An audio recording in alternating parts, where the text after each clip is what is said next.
claims about its equipment during the 2020 election. A jury would have considered whether Newsmax was liable for damages. Dominion had sued the outlet for $1.6 billion.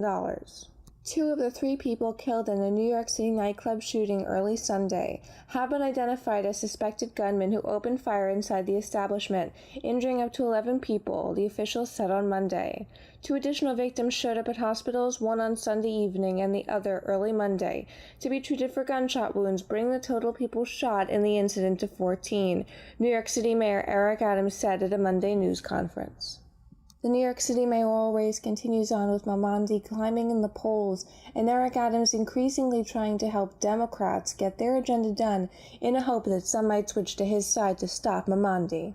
Our quote of the day, radical change in world politics leave America with a heightened responsibility to be for the world an example of a genuinely free, democratic, just, and humane society. St. John Paul II. Coming up, our saint of the day, St. John C. Eudes. You're listening to Crusade Channel News. When most people hear the word coffee, they conjure up visions of a ceramic mug in the palm of both hands and a woman slowly sipping. This isn't a Folgers commercial. It's for Capuchin Holy Roast, and here's how I take mine. With a dash of vanilla, a pinch of cinnamon, a spoonful of honey, and lots of heavy cream. Add some ice, shake, and then enjoy, while knowing that's $6 the libs at Starbucks can't spend to ruin my life and yours. Capuchin Holy Roast in whole bean or grind is available at shop.mychurch.com. Hey, Lee, you know, we've known each other for a bit now. I just wonder, what do you really love to do? I love posting civilization-saving threads on X.com, but I get so tired of outrage porn scrolling my medulla has gone oblong blanca. Well, I know just the thing. Pour an iced Capuchin Holy Roast coffee, put your earbuds in, and catch 2 hours of suspense, the greatest of all mystery, horror, and whodunit classic radio serials. Perfect. While you were talking, I completely forgot who Jack Posobiec was. Catch all 900-plus episodes of Suspense every weekday from noon to 2 p.m. East on the Crusade Channel, our app, and always on CrusadeChannel.com. Live talk and classic radio. The way it should be. Our saint of the day, St. John C. Eudes, whose feast day is celebrated on August 19th, was a French priest renowned for his devotion to the Sacred Hearts of Jesus and Mary. He was a founder of religious orders, a missionary, and a theologian who played a significant role in developing the liturgical worship of the Sacred Heart. He founded the Congregation of Jesus and Mary and the Congregation of Our Lady of Charity of Refuge, both of which are still active today. He was a key figure in promoting devotion to the Sacred Hearts of Jesus and Mary, even composing the Mass for the Sacred Heart. He dedicated much of his life to giving missions and retreats, emphasizing the importance of the sacraments, especially baptism, in the spiritual life. He was a strong opponent of Genonism, a theological movement that emphasized human sinfulness and divine predestination, which was prevalent in the French Church during his time. At age 32, John became a parish missionary. His gifts as a preacher and confessor won him great popularity. He preached over 100 parish missions, some lasting from several weeks to several months. Democrats who fled Texas in order to slow Republicans' plans to redraw voting maps say they have returned to the state capital victorious. After a weeks-long standoff, the lawmakers said on Monday they are now more dangerous to Republicans' plans than when we left, and they will build the legal record necessary to defeat the racist map in court. Texas Governor Greg Abbott has already called another session where legislators are expected to approve plans aimed at shoring up the Republican majority in the U.S. House of Representatives in the 2026 election, but Democrat-led states are now pushing to redo their maps in hopes of offsetting those gains and possibly taking the majority in the House. President Donald Trump pledged on Monday to issue an executive order to end the use of mail-in ballots and voting machines ahead of the 2026 midterm elections. Democrats on all levels are vowing to fight back against any efforts he takes to do so. You're listening to Crusade Channel News. I'm Magdalene Rose for the Crusade Channel, seeking news and finding truth. You may not believe it, but Bram Stoker's Dracula may be a work of non-fiction. What? That's scarier than getting stuck in an elevator with Jasmine Crockett. Oh, good grief. Really? Come on, I'm trying to be serious here. Okay. Hear it and other amazing tales on Turley's Believe It or Else, 10 to 11 a.m. Central, every Tuesday on the Crusade Channel. Our app and always on CrusadeChannel.com. Live talk and podcast radio. The way it should be.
The non-legend of the non-Zelda.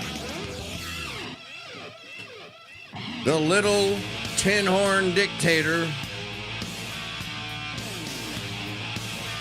Well, at least he showed up in a blazer this time. Thank heavens for progress, right?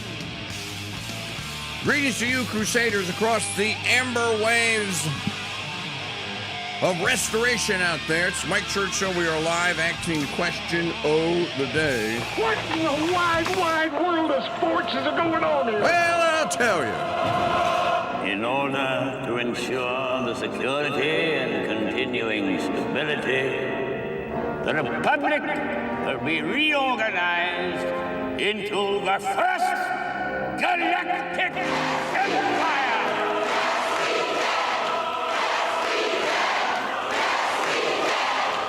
For a safe and secure society.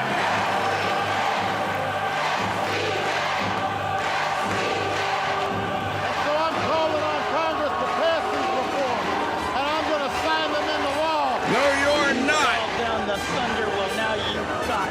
You tell them I'm coming, and hell's coming with me, you hear? Hell's coming with me! Alrighty, our call-in line telephone number, if you'd like to be on the program today, 844-527-8723, 844-5-CRUSADE.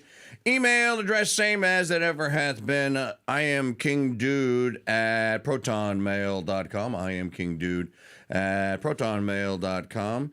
Crusader Stadium chat room open at crusadechannel.com/chat. We got news breaking all over the place. Breaking! We'll get into it in due course here on this Tuesday and the late part of August. Obviously, big hoop-de-doo meeting in the White House yesterday with all the European usual suspects. It really did look like almost like a police lineup. The only thing they were missing, so maybe we can Photoshop this in later, is all of them standing there looking at the camera was the background that shows you how tall they are. That's they all should have just for fun given us a profile shot. He's standing and looking forward, and then turn and look to the side. The end result of all this, this is exactly as we have been saying that it was going to be, since the Russians decided to militarily do what the NATO and the rest of the world had prevented them from doing diplomatically. They waited 8 years after a treaty was signed, and finally, as Putin said that day, I'm doing today what I should have done 8 years ago. I shouldn't have waited. I waited. He was the one that was trying to give peace a chance, it seems to me. So in any event, maybe all of this just kind of... Maybe this war betwixt the Russians and the Ukrainians, maybe it now actually gets snuffed out quietly, and then they move on to whatever their next scam or their next war is. So we'll talk about that during the course of the program. Yesterday, there was a article. Lou Rockwell had it on his site. Here it is. The last thing we need right now is a Fed rate cut, by Ryan McMacken. I've talked about this, I don't know, half a dozen times in the last 3-4 months, about if you were to cut interest rates right now, let's just say you just slashed them, and 2 basis points. Don't play around with it. If you're going to do it right. Cut 2 basis points. What is likely to be one of the immediate effects of that? It won't be good. One of the immediate effects of that is there will be a mad dash for certain people to go buy what existing housing is on the market. New housing is already down, so it'll take them a couple of months to ramp up to start putting cracker boxes up with Mexican inexperienced labor. They'll do it, but immediately you're going to have a mad rush to start buying. And your big players are going to swoop in there, the BlackRocks and all that, to start buying up existing properties, especially in markets that aren't as depressed as others.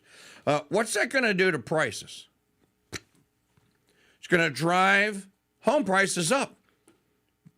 That's the problem right now, which is why somebody like me keeps saying, dude, if you drop interest rates, it is almost guaranteed you're going to drive existing home sale prices up. Most 30-somethings, 20-somethings, and 30-somethings can't get in the market now to begin with. And I just have to ask the question, okay, well, then who is going to be buying these houses? Look, you dropped the interest rates 2 basis points.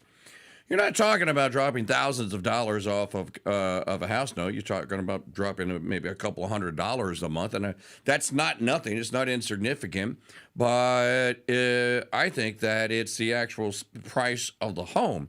Someone might be willing to plunk $310,000 or $300,000 down on a home that was worth $300,000 or $310,000, like this one was 8 years ago, with the same price today. The house right down the street from here is listing for $457,000. It's smaller than this one.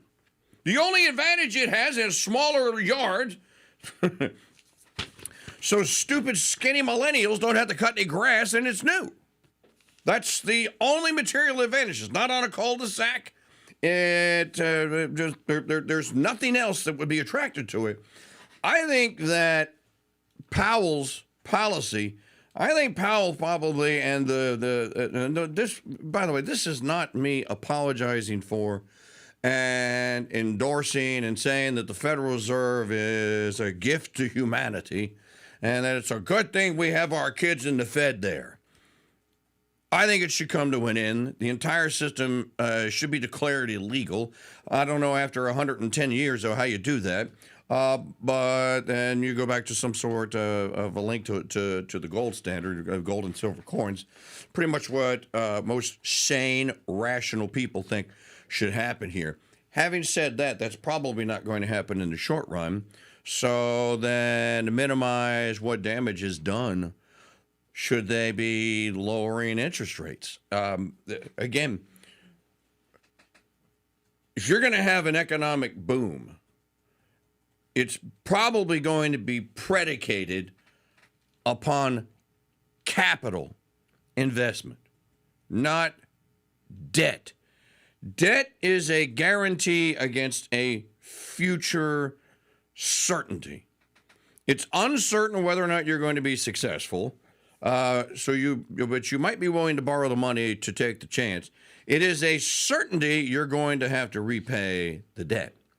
So if you're in a situation like that, common sense and sound economics say that you should probably not borrow, try to save and form capital. In any event, Ryan McMacken seems to think pretty much the same thing. I'll get into it because I think it's an interesting point. And if you want to stave off, now I'm not sure where he's getting his stats, because he says that inflation is worse than it was under Biden. He has inflation listed at like 2.7% last month. And I'm not sure where any of these statistics come from. In any event, I think it's worthy of discussing. One of the things that came up yesterday was the letter that Melania Trump wrote to President Putin. It's very well written. It's a poignant letter. You know, you don't think of Melania as being a doting mother over, 20-year-old Barron, but she still is his child. I traveled an hour and 10 minutes last night with Middish Chur to go have dinner with one of our daughters because we hadn't seen her in a while, and she's 27. So you often think, once kids are out of the house or whatever, there's no mothering left to do. I remember Michael Jordan saying at one of the ESPY awards where he got an award, and he was talking about his mother, and he said, "I'm 43 years old, and that woman is still parenting me." So you don't tend to think, especially of famous people, that them in their parental roles, but Melania actually mentions children, or cites children to President Putin and says, we're not going to have a future if we keep sending our children off into wars to die. The letter came up yesterday. President Trump even made a joke about it and went like, she probably likes him more than she likes me. That's okay. We'll talk about that. Here's another. Her signature is very similar to his. Anyone ever notice that? It's almost like a feminine version of the Trump signature. If you kind of look at it, you're like, wait a minute, is that him? Did he sign it or did she sign it? And it also looks like she used a Sharpie. She signs everything with. There is a video posted yesterday. I don't know when it was posted. I'm assuming it was posted yesterday. There's a video that was posted of a raving, lisping, happy and gay homosexual who was standing in front of what looks to be, now if you don't know this video from Adam, you might think that that this is some sort of a school lesson or a school science project, and that the dude is standing in front of a black presentation board that's kind of tri-folded. So, the back is square, if you will, and then two wings that come out at an angle. And it is covered with Post-it notes, different colors. But if you dare risk your literal sanity and click the play button, don't do this. Don't do this at home. We are professionals. I do not counsel anyone to actually watch this.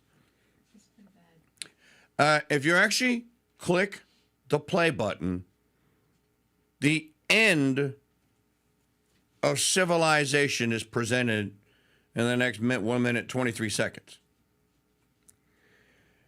If this is allowed to continue, and it's happening here in the United States, we don't deserve to be called a civilization. God would be doing the survivors or the rest of the people that would have to live amongst the result of this. God would be doing the rest of them a favor by just going ahead with the second judgment. This can't and won't end well for anyone. So as I'm watching this lunatic, happy-go-lucky gay, as I'm watching this wacko describe this process, he's just so just so coldly, happily describing how he and his whatever, husband, partner, whatever, how they have purchased human embryos, 40 of them. They bought a basket, a set of matching 40 embryo. We're so happy and thought that we actually got the buy. We bought 40 embryos. The Post-it notepads on the board, each one represents a human embryo. I'm not going to tell you what happens because I want you to stick around and actually listen for a change. So you're going to have to wait until the second hour, and I will play you the digital media file, and then I'm going to follow that up with reading to you the entire first chapter of Aldous Huxley's Brave New World. I reread it this morning because the first thing I thought of as I'm watching this, I'm going like, this is Brave New World. This is right out of Huxley. So I went, and it's not a long read. I went and I reread chapter 1 of Aldous Huxley. This book came out in 1932. I reread chapter 1 of Aldous Huxley's Brave New World.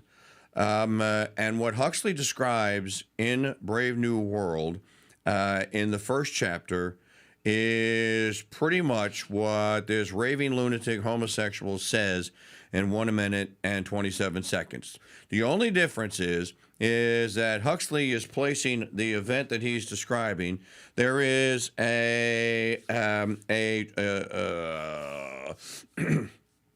it's a field trip, and the students aren't described what age they are, but it is a field trip of students from some learning institution or academy or wherever it is, who have gone to the plant where humans are made. You know, I told this story before. Somebody said, Mike, you should read, if you think that's good, if you like reading Orwell, you should read Huxley. And I went, okay, I didn't know who it was. Who's this Huxley guy? It was described to me, Aldous Huxley in Brave New World, the book. And for however long it was, one day I decided, okay, well, you know, I'll try and read it. And I got a digital copy. I think I got it through Google Books or Internet Archive, wherever. And I sat down one day and I just started reading it. I didn't make it through the third chapter. The first chapter was disturbing enough. I don't know what. Maybe they did make a film out of it. It would make an absolutely terrifying film. You could take that story from 1932 and scare the bejesus belt out of sane, rational people, especially if you presented it as something like, well, that's actually kind of already happening. How is this legal? My big question or takeaway is, how is this possibly legal? And if it is legal, who is responsible for making it legal?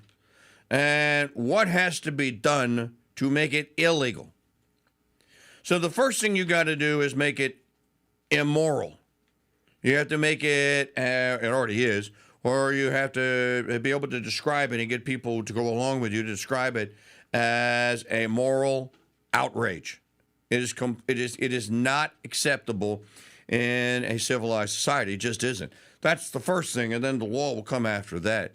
But I got to tell you, I was completely and totally unprepared for that. I heard Maggie playing it earlier, and I didn't think anything of it because I was busy doing something else. Then when I actually saw it and I paid attention, that's when I went, sweet meteor of death.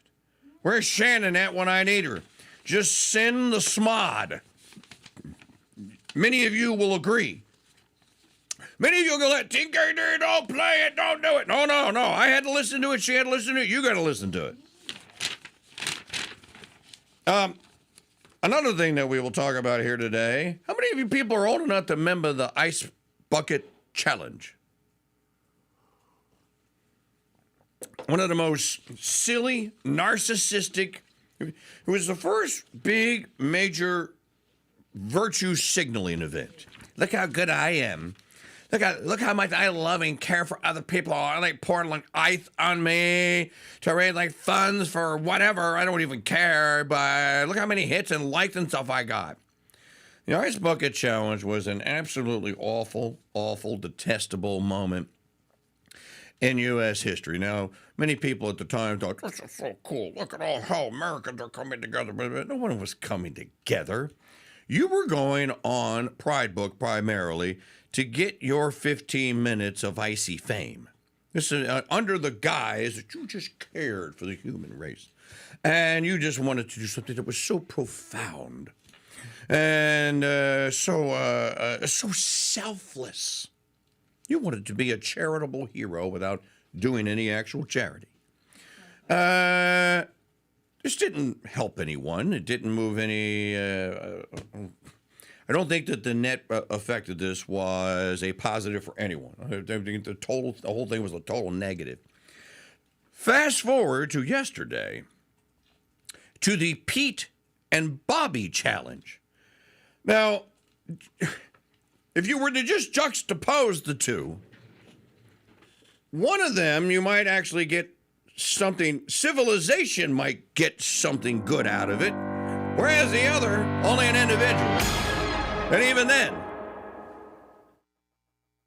For 9 years now, Brother Andre Marie's Reconquest has been your source for best in Catholic philosophy, history, and saints. Well, I'm the new gal at this monastery, and Jiminy Christmas, after 4 years of auto pens, social media heresy, I could use some Catholic philosophy. Well, call yourself a blessed girl, because new episodes debut Wednesdays at 8 Central, and there's over 475 podcasts available on the Crusade Channel, our app, and always on crusadechannel.com. Live talk and educational radio. The way it should be. And so, the responsibility of every coffee cup is to ensure the authenticity, the freshness, and... Now, who in the name of Pete Hexes could this be? Good afternoon, dear. Dear, what are you doing here? You're supposed to be home with the little coffee cups. I was home with little Arabica, Columbia, and baby Dark Roasta, and then the phone rang. It was Director Trump. What did he want? Well, seems he was told that when we were at Coffee Cup Academy together, I was the one chosen to be the coffee cup inspector. Then... When I look into those dark, roasted eyes of yours, all I can think of is, well, will you be my wifeachino? And I've been completely happy raising our little espressos until you started spending all your time fending off some dropout and his pet Sasquatch. It wasn't a Sasquatch, it was a Rougarou. And besides... Oh, save it for the decaffers. To guarantee we bring about the golden age of American coffee, Director Trump has put me back in charge.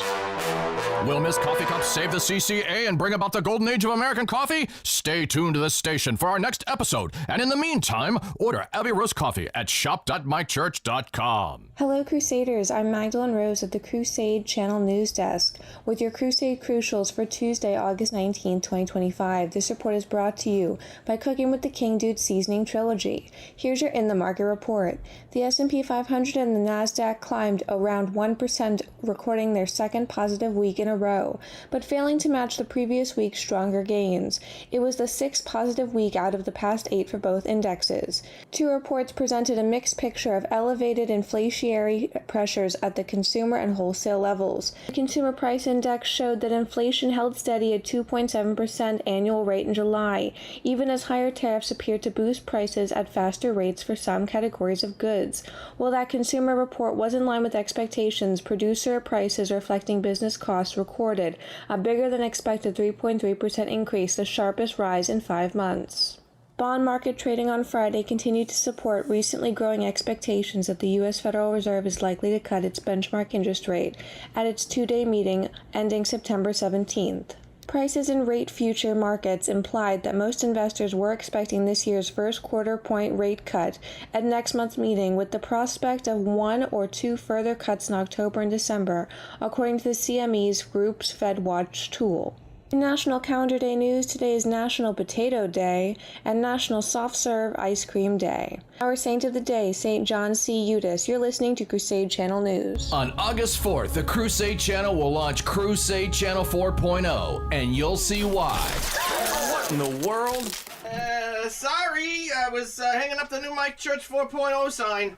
4.0? When did they even have a 3.0? Am I missing something here? Buckle up, Speed Demon, because you'll soon discover why Crusade Channel 4.0 roars like the muscle car of media. Rooming past the competition with 0 emissions of boredom exclusively on crusadechannel.com.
Fastest 3 hours in all of broadcast media. The Mike Church Show's on the Crusade Channel 4.0. This portion of the program brought to you by MyPillow.com/KingDude. For the best night's sleep in the whole wide world, visit MyPillow.com/KingDude. And great deals on, great summer deals, end of summer deals on new My Pillows. Also, the travel pillow, the travel My Pillow, My Slippers, and all the other great made in Minnesota by Minnesotan products. If you don't have a My Pillow, give it a try today. 15 years for me. And I would not still be sleeping on it every night and every evening if I didn't truly get the benefit of a great night's sleep. You will love your My Pillow as I have loved mine. Get 1 or 6 today at MyPillow.com/KingDude.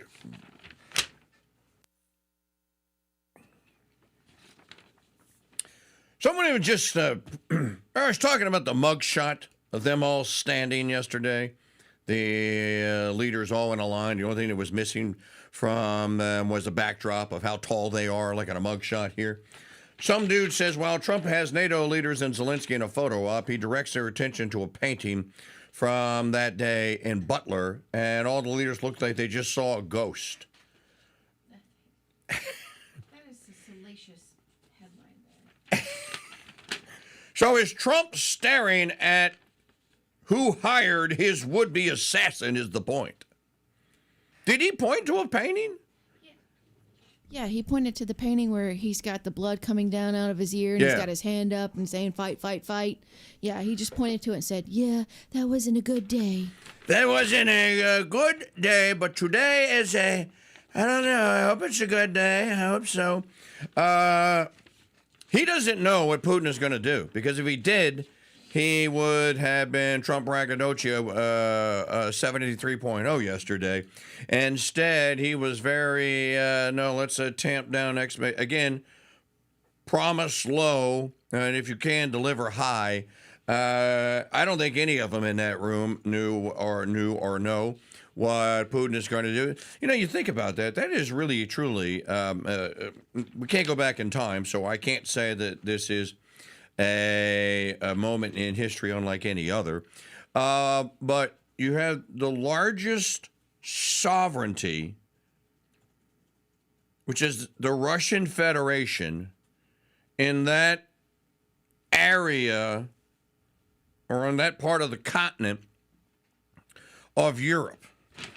You know, does anyone know how cartographers and geographers determined that Europe was a continent and Asia is also a continent?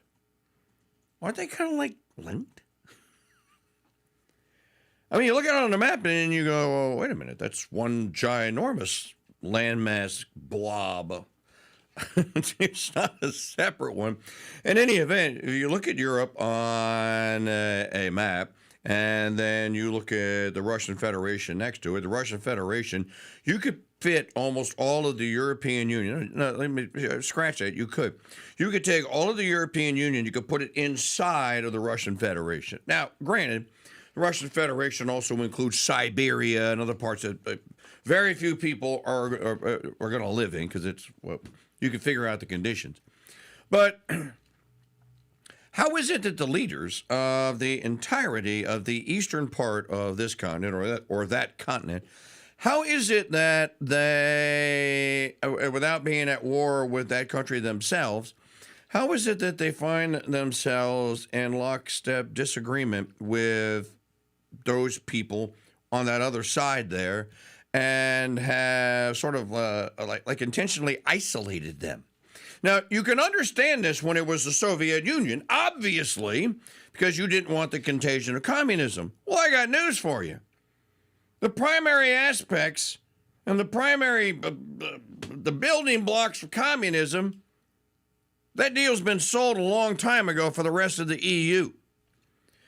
So you might even say that in many instances, the people of the Russian Federation have probably have more liberty and freedom than many of the people that live in the countries of the EU. But that's just sort of something that it doesn't look right. And it doesn't look like that should be the state of affairs. If they have resources and if they have a population that is able to trade, why wouldn't you want to make alliances with such a large people as the Russian Federation? Well, obviously, is this what the people of the European Union want, or is this what the leaders who are all drunk on the oligarchy and money laundering scams of the last century, is that what they want and what they need? You know who's missing out of that picture? Putin. You take that same picture, because people like him pictures, and put Vladimir Putin in there. Now, what are the Chinese going to do about that? That really is how you ought to look at it. What is the Arab League going to do about that? The Russians have more in common with the Belgians and with the French, although maybe not too much, with the Krauts and with the Italians, and of course, they're age-old enemies there, or in the last century or so. But the Russians have more in common with the people of old Christendom because supposedly they're not primarily Muslim. In any event, that's what's missing from that lineup there is Putin. You put Putin in there, and then what is the Arab world? What's the Arab world answer to that? What's the Muslim world answer to that? And then what's the communist world with the Chinese? What is their answer to it? You know, it's a question that we may not get a sufficient or satisfactory answer to anytime soon. We will talk about it here as the program continues. There is a headline that I started the program off, and I wait a minute. What is this? Attorney General Liz Murrill of Louisiana. I recently sent a letter at City of NOLA Mayor LaToya the Destroyer, soon to be Cell Block Bia Cantrell, and Director of Public Works Rick Hathaway about recent reports concerning the automated speed enforcement cameras within school zones in the city. Let me be clear. Any installation or activation of cameras in New Orleans or any city throughout Louisiana without the required cooperative endeavor agreement violates state law. Why is it legal in any jurisdiction? You know, it used to be back in the day, 2012, 13, 14. I'm trying to remember the guy's name.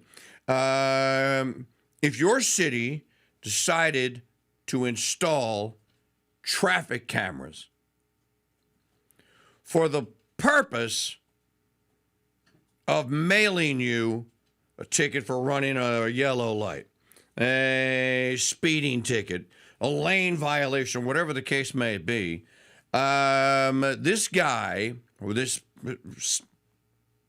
collection of guys, I want to say it was one dude, but it's been a long time, and I only interviewed him once. You would call this guy up, or this entity, and tell them, you know, what's going on in your city, and he would say, okay, he'd take your information. And in every city that he went to, and that they told that government that they had to take those lights down, they won. Every single one of them. They had this many losses. 0.0. It doesn't sound like something in a civil society that ought to happen.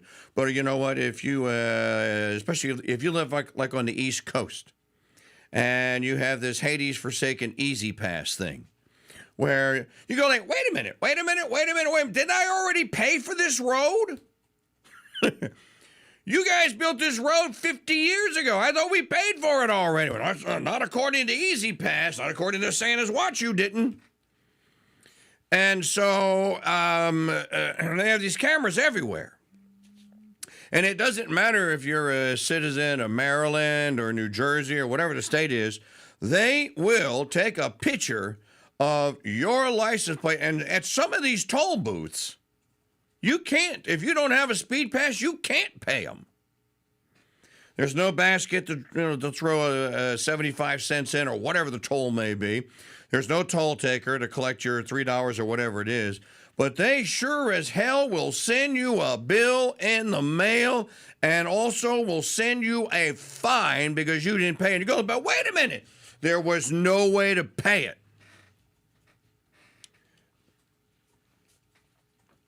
So I'm just rambling about traffic cameras sending people tickets. I think this is an obscenity. And that's what she's saying here to Latoya the Destroyer. Let me tell you something, buddy. Even if it is allowed, you have to apply for a special permit under the Louisiana Constitution. Apparently, you just can't willy-nilly spy on people. She says that without the required cooperative endeavor agreement, violate state law, I would then have no choice but to launch an investigation and pursue criminal malfeasance and office charges against any and all responsible officials. Gee, I wonder where the money from the speeding tickets and the speeding ticket cameras is going. Well, with someone just indicted on 15 counts, or however many counts Latoya the Destroyer, soon to be cell block Bia, was indicted on. You see how the government works like the mob? Is this with the part of the Declaration of Independence that we're all endowed by our Creator with certain inalienable rights, and among these are life, liberty, and the pursuit of happiness? Like the line from the Rocky movie that we play from time to time. So what's your point? Well, I'm pursuing something and nobody looks too happy about it. Does it look like official government anywhere in America is very happy about people pursuing their liberty? She also said, any funds previously collected without complying with the law must be returned to the individuals who received tickets that were not authorized by law at the time. So does that mean that the legislature has made it possible for speeding ticket cameras? Again, if that's the case, then they need to be sued and the cameras removed. But I have been given good old-fashioned cops saw me speeding in a school zone in New Orleans. I told somebody once, dude, you can murder someone in this state and get away with it. You're more likely to get away with it than speeding in a school zone. So in any event, that's not the headline that I was talking about. I was talking about this one from the Washington Compost. Now, I can't get to the story because it's behind a paywall, so I just have to take this guy's word for it, that working mothers are leaving the workforce in large numbers this year. Percent of working mothers aged 25 to 44 with young children has fallen nearly every month this year, dropping to the lowest level in more than 3 years. I assume that's a level that is during or shortly after the corona doom and the lockdowns and all that. Again, I don't have the story because it's the Washington Post story, but I would just be curious to see, is this actually happening? What are the reasons? You can read the Substack. Well, you had this. Oh, it's a Substack? I'm just going down some of the stuff that we'll talk about during the course of the program. Is that in Signal? Yep. Got it. Moms leaving the workforce is a warning sign, not a revolution. What's it a warning sign of? What are we being warned about? Economic hard times. Oh, economic hard times are coming. It's economics, not the culture war. Blah, blah, blah, blah, blah. So this is Matthew Iglesias, the author of the piece, Abba Batari. Is that a real name? Abha?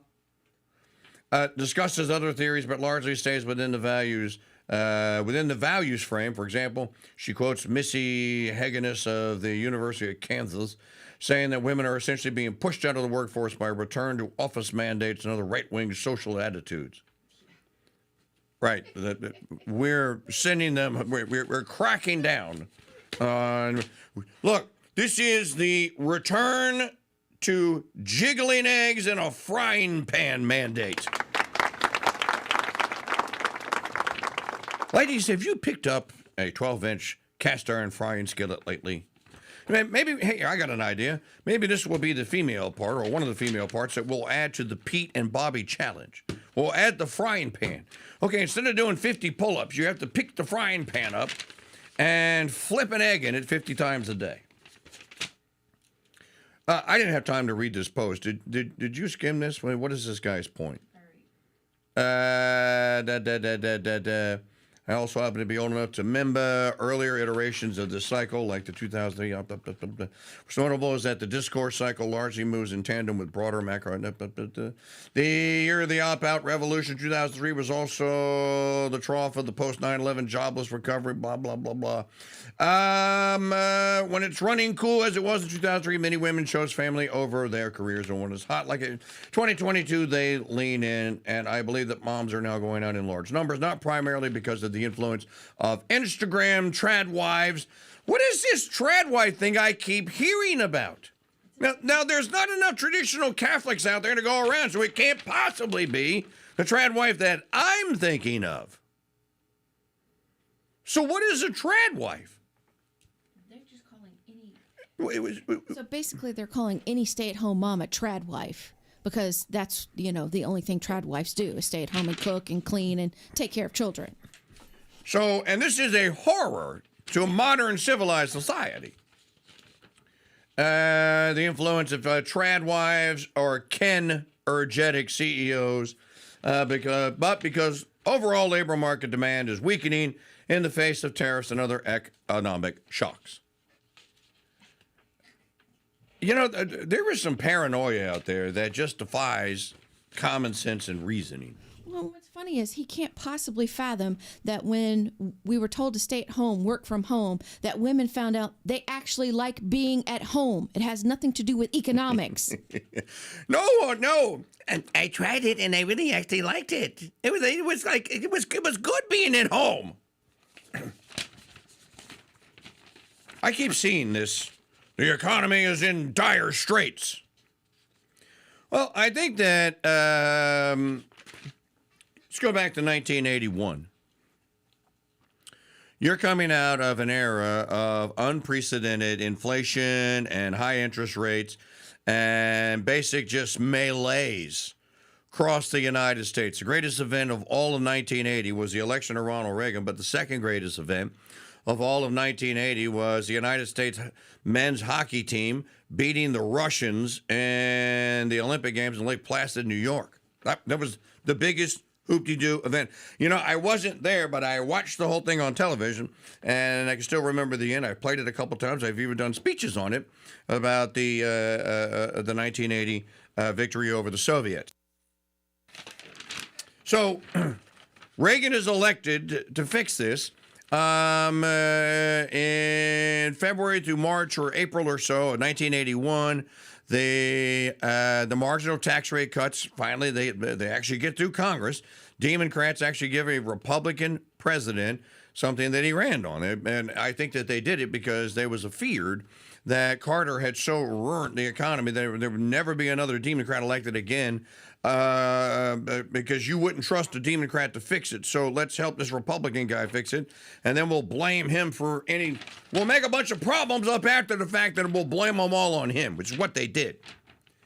But you have to remember, 1981, you can look the stats up. 1981 was a horrid recession. It was terrible. Ronald Reagan was under pressure. He was browbeating Paul Volcker, who was the head of the Federal Reserve at the time. Dude, now listen now, Paul. I know that we agreed that we wouldn't do something with the interest rates until Reagan was trying to buck his own plan. But Volcker wouldn't let him. Volcker kept saying no. That was the Treasury Secretary. Kept telling him, you need to just be patient. American people just need to be patient. You need to let the marginal tax rates actually kick in. And so when that happened, then, the rest, as they say, is history. Now, there have been arguments about this. There wasn't really a boom in the 80s. Dude, I was there. There was a boom in the 80s. You're wrong. And I don't need economists or statisticians to tell me. I was there, experienced it.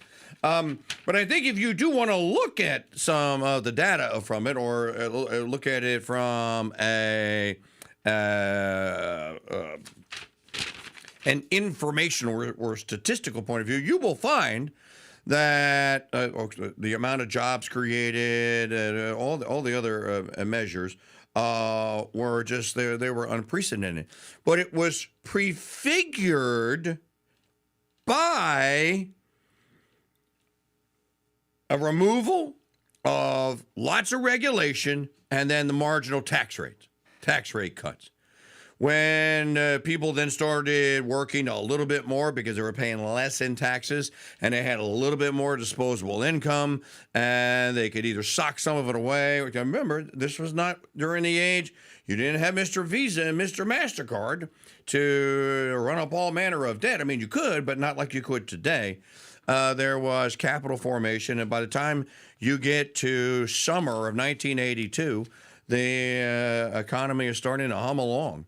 There's a lot of employment. There's a lot of there's a lot of enthusiasm, and this would continue all the way through like 1987. This would be like 5-6 years of a boom.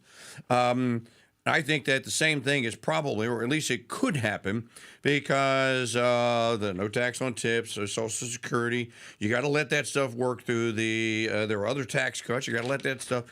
People actually have to experience the tax cuts, and then this business. And I keep hearing people going, "The tariffs. This is all the fault of tariffs." It's not all the fault of tariffs.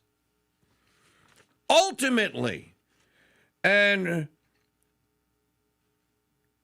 Trump's just not the kind of guy that's going to go on and go like, okay, we're going to have to suffer just a little bit to get to the good stuff. Somebody like J.D. Vance has said that. But you have to wait. Those plants, all that $17 trillion in onshoring of capital that's coming back to the U.S., you got to wait for those the plans to be put in place, some of the plants and some of the facilities to actually be built and what have you here.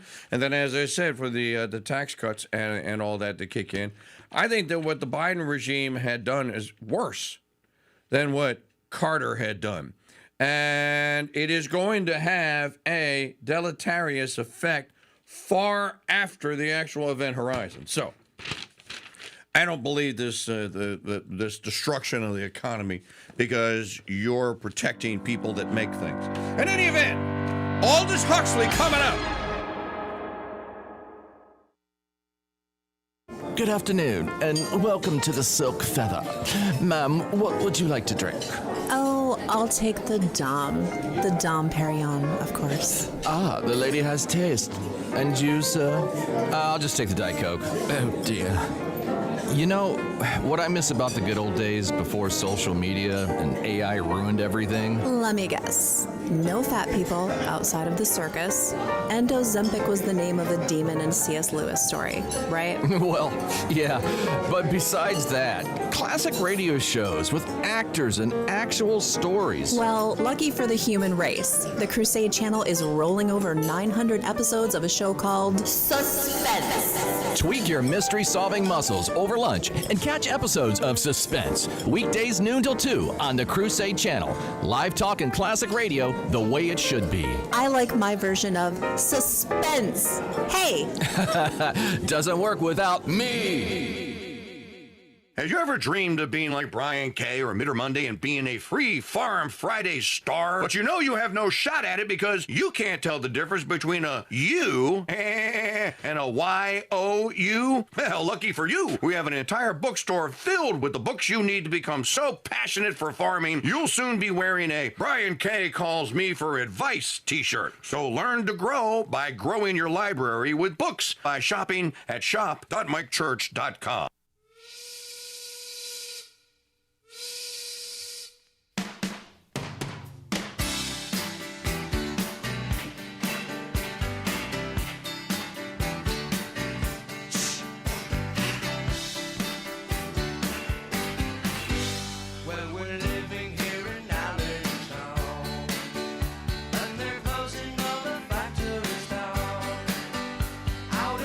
Hey, Jim, remember when we used to be like Joe Walsh? I get records, my fans, they can't wait.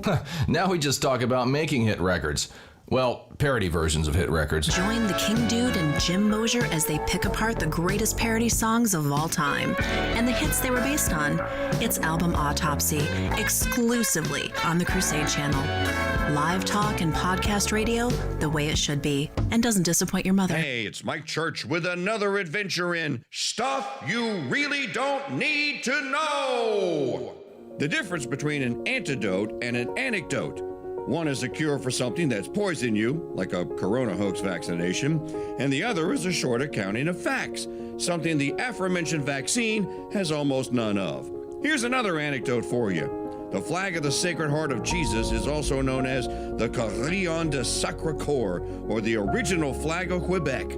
And did you know that our Founders Trading Post is the exclusive maker and distributor of this one-of-a-kind, full-size, beautiful flag right here in America? Yep. Order a Sacred Heart flag right now and take $5 off and get a matching Sacred Heart flag bumper sticker for free. Don't cost nothing. Hurry, spring is coming and supplies are limited. To order, go to mikechurch.com/flag or call us 844-527-8723. Hello, Crusaders. I'm Magdalene Rose of the Crusade Channel News Desk with your Crusade Crucials for Tuesday, August 19, 2025. This report is brought to you by Cooking with the KingDude Seasoning Trilogy. Here's your In the Market report. The S&P 500 and the NASDAQ climbed around 1%, recording their second positive week in a row, but failing to match the previous week's stronger gains. It was the sixth positive week out of the past 8 for both indexes. Two reports presented a mixed picture of elevated inflation pressures at the consumer and wholesale levels. The Consumer Price Index showed that inflation held steady at 2.7% annual rate in July, even as higher tariffs appeared to boost prices at faster rates for some categories of goods. While that consumer report was in line with expectations, producer prices reflecting business costs recorded a bigger than expected 3.3% increase, the sharpest rise in 5 months. Bond market trading on Friday continued to support recently growing expectations that the U.S. Federal Reserve is likely to cut its benchmark interest rate at its two-day meeting ending September 17th. Prices in rate future markets implied that most investors were expecting this year's first quarter-point rate cut at next month's meeting, with the prospect of 1 or 2 further cuts in October and December, according to the CME's Group's FedWatch tool. In National Calendar Day news, today is National Potato Day and National Soft Serve Ice Cream Day. Our saint of the day, St. John C. Eudes. You're listening to Crusade Channel News. Back in the 90s, there was this thing called the cigar boom, where everyone was buying and smoking handmade cigars. But here's the thing. The popular cigars then were the best-made cigars, like Fuente, Joya de Monterrey, and Avo. Over the next 10 years, craftsmanship was replaced by gimmick and slick packaging, and that's when I decided to get in the business and launched El Rey Dude Corona cigars. 20 years later, I launched Mancipio Maria cigars with that same principle in mind. Make a great handmade cigar, and that's exactly what we do in 4 sizes. I invite you to try a 4-pack sampler of my Mancipio Maria cigars and taste them for yourself in smooth, natural, or bold Maduro wrappers. And to sweeten the deal, I've discounted them 25% for a limited time. And as always, we include a personal humidifier with every order. To order, go to shop.mikechurch.com. Order $50 or more, and shipping is on me. Try my Mancipio Maria cigars today at shop.mikechurch.com. While Trump continues to try and make America great again by doing Mortal Kombat with the Clinton, Comey, and Clapper crime families. You forgot the... Nope, did not. And the King of Russia treason, the Obama father. Well, we'll always be there for you with the best live coverage and commentary in media on the Crusade Channel, our app, and always on crusadechannel.com. Live talk and podcast radio the way it should be. Folks, it's Mike Church, producer of the Shakespeare Radio Film Festival, announcing that we're offering the entire festival, including Joseph Pierce's commentaries, for just $19.95. That's a 50% discount. This exclusive download will include over 16 hours of festival content. To reserve your Shakespeare Radio Film Festival download at an incredible 50% 20% off. Go to crusadechannel.com/Hamlet. Hey, it's the King Dude for My Pillow. Mike Lindell sent me my first set of My Pillows 14 years ago. I loved them then, and I still love that same set of original My Pillows today. True story. Now, that's a testament to the craftsmanship and quality of the My Pillow. But don't take my word for it. Go try it for yourself. Use my unique code and get huge discounts and free shipping on all orders by going to mypillow.com/KingDude. That's mypillow.com/KingDude. It's not tape or a Post-it or a candy bar, but this new 3M Is the freshest spin on true crime shows since dinosaurs were solving cold cases with fossil evidence. Yeah, it's that original, folks. Mom's Murders and Mysteries. New episodes debut every Tuesday night, 6:30 East, 4 West, exclusively on the Crusade Channel. Live talk podcast radio, the way it should be.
They use small words,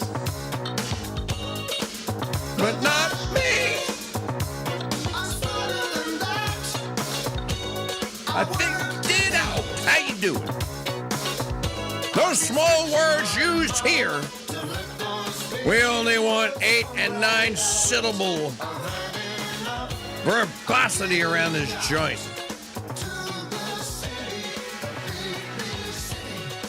America's Morning Show, a crusade for truth, and I'm going to crusade for some truth in just a moment here.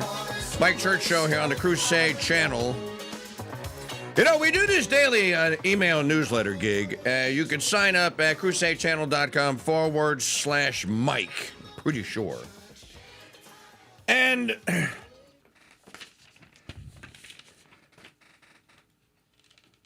it is not... Okay, so it's bothering me. It is not a flimsy vehicle to sell and promote banner ads and clickbait stuff for whoever's paying for access. So the Daily Church Doctrine email newsletter, because most of you do not use Twitter. And if you do, you don't post stuff. You might just go in there and read things. So I do. Some days I may have 15 X's or posts, or some day I may have 3, whatever. So we take whatever it is that yours truly is interested in and is posting or writing about, primarily writing. I try not to be an aggregator. As a matter of fact, I can't stand aggregators. If I don't have anything to say about it, I probably won't repost it or download the audio file or the video file and then republish it and try to add something constructive to it. So when you get that newsletter every day, it also has the Hodiana de Veritas, Hodierna every day, which is daily truth and wisdom. You know, that's just not created by the truth and wisdom fairy. That's yours truly, either drawing upon my knowledge or going out of my way to go like, well, I'll just leaf through a couple of things and read them and go like, hey, I think this would be great to share with you guys. So why do so many people feel compelled? The top of the whole thing is the quote, which is my favorite part of it. So why do so many people feel compelled? Should I stop quoting? I guess is my question. Because apparently I pissed off 34 people yesterday who were scrolled all the way down to the bottom to the unsubscribe button. And I'm trying to remember who I quoted. Oh, I know it was. I was quoting about the light pollution. Is a quote about light pollution really that anger generating? Really that's it. That's the last clickbait about light pollution I ever received. You know, I just wonder from time to time, some of what we do here, we have been doing for 34 years, and some of it we've been doing for 15 years. Some of it we've been doing for 10. But the combination of all things is always, well, number one, to entertain. But with a focus on, well, you know, we don't want to tell you things that we're going to have to retract and things that we find interesting. Apparently, what I find interesting these days is not what you people find interesting anymore. I don't know. Maybe I need to quit for a year and hop in an RV and just go travel the countryside and then come back and see how many of you are left. In any event, the light pollution great diaspora of 2025 is a source of consternation for me today. So I think I'm going to double down on that. I'm just going to go ahead and run another 130. My goal for tomorrow or for today by quoting Aldous Huxley is to run 100 of you off. Oh, it's going to happen. So I think that if I continue to quote wisdom and knowledge, that I will be very successful in winnowing my list down to 0 in very short order. 0. Ditto that for Radio Crusade channel subscriptions. I didn't like the way you talk seriously about such and such. Cancel my membership. Really? Really? We're going to have to figure out somehow a way to recruit people that have brain cells to rub together or talk about a recession. So here, I want to play this clip here. So since I pissed everyone off and no one likes me anymore, let's continue. Maggie, play the well, I know you have it on here. Okay, it's the last one. Here, play number 18. Wait a minute. Give me. No, I do. Is that the one? Is your recommendation for maximum outrage, audience outrage, is 18? Yeah. Okay. Now, I want you to, as you're listening to this, and then getting mad at me, listen. If you have read Aldous Huxley's, so that's me and Dr. Torres. So, Dr. Torres, as you're listening to this, see if you hear Chapter 1 of Huxley's Brave New World. Now, I think that, there are a lot of people in our chat rooms love to talk about psyops. You know what I think is one of the great psyops? That conspiracy theorists chose Orwell over Huxley. You know what? There is a piece out there. I read it at the Imaginative Conservative years ago. The guy actually made that point, that had conservatives chosen Huxley. You know, it was Rod Dreher. Dreher made that point in one of his books. Had conservatives chosen Huxley and not Orwell, heaven knows how it would have turned out, but it wouldn't have turned out like this for conservatism. All right, so here is the clip that is assured that when it goes up on the Twitter tomorrow and a newsletter goes out, I think we can get to our goal of 134 cancellations tomorrow. Quick recap, we're having 2 babies. We bought 40 frozen eggs from our egg donor. 28 of those eggs survived the thawing process and then were fertilized. 12 of those fertilized eggs did not develop into usable embryos. So that makes 16 embryos that were sent to PGT testing. And we just got in those PGT testing results. Starting with Joshua's side, his one embryo that was rated good to average came back Stop the tape for just a second. Let me just point out, just so everyone understands, this is a homo talking about his homo hubby. They have subjected themselves to DNA and blood and chromosome testing to see if they can find some other homo human whose chromosomes will match theirs. Okay, that's what he's talking about.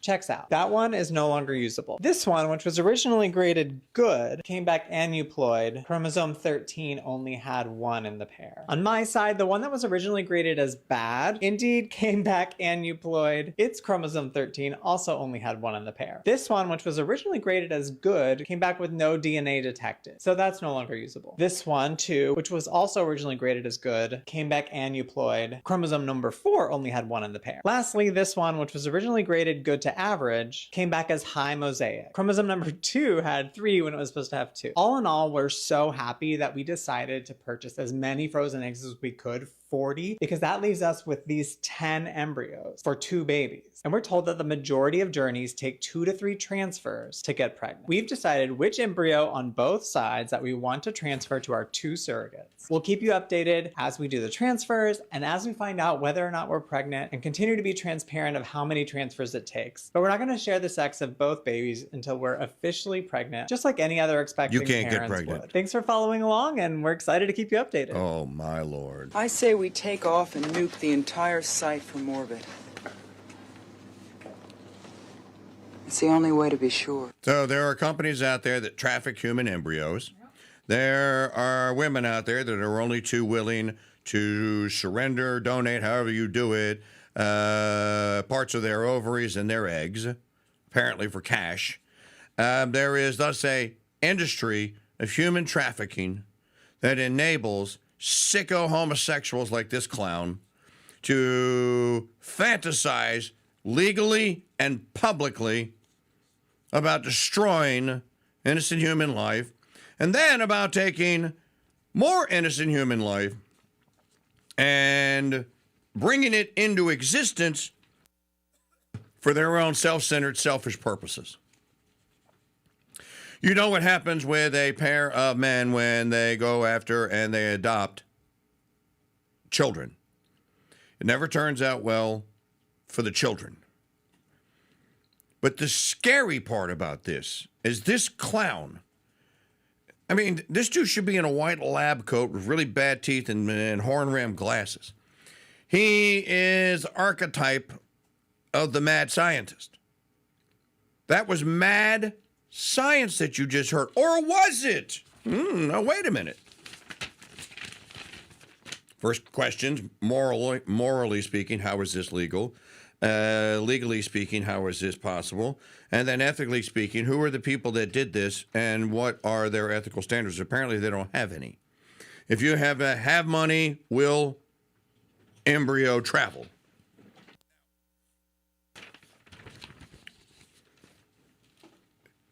Did someone warn about this eventuality? This is really okay, where is this going? Well, if you have read Aldous Huxley's Brave New World, then you have a pretty good idea of where this is going to wind up. By the by, do not think that this homo clown is practicing this in a vacuum. If he's out there doing this, and the kind of equipment that I imagine that it takes to actually pull this stuff off, I imagine that there are thousands upon thousands, if not tens of thousands, of cases of this exact thing happening. You know, we've been warning and warning and warning about the rise in surrogacy. Every state ought to have a law. Every Christian state ought to have a moral precept, an ethical precept, and then a set of laws against surrogacy. That hasn't happened. And this is the result. So think about Huxley's Brave New World. Now, there's no way for me I can't give this to you in the X.com, YouTube, Snapchat, Pinterest, Pine, the big ones. I cannot give this to you in the 60-second short soundbite. It just won't make sense. I would be underserving, I love being overserved, I'd be underserving the audience. You wouldn't get it. Aldous Huxley wrote a book called Brave New World in 1932. It's a horror novel. They call it a novel. Some people call it a dystopian novel. It's horrible. It's horrifying. I've never even read the whole thing. It was so terrifying to me in 2013 when I started reading it. I put it down after like 3 or 4 chapters. It was literally disturbing. Let's go over part of chapter 1. I'm not going to read the whole chapter to you. You can find this at archive.org. As a matter of fact, you want to read it for free. Here is the link. You can read it right there.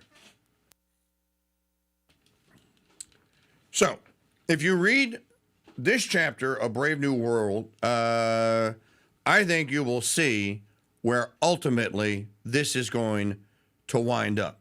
And look, all this babble about the Chinese making the woman that can carry. Somebody posted in one of the signal chats, the Chinese are working on it, and it was a robotic-looking thing with a clear stomach that had a fetus in it. On humanoid robots that can gestate baby. I'm like, you know what? You can fantasize about it all you want. It's never actually going to happen. Remember 40 years ago when they allegedly cloned Dolly the sheep? Within a decade, we weren't going to need sheep anymore because they were going to clone them all. Good old-fashioned sheeps humping each other. You weren't going to need that because Jeremy Clarkson wouldn't have needed the bull sheep to impregnate all his mares in season 1 of Clarkson's Farm because Dolly, the children of Dolly would have done it. So, putting all that aside, this is from Brave New World. Bakanovsky's process, repeated the director, and the students underlined the words in their little notebooks.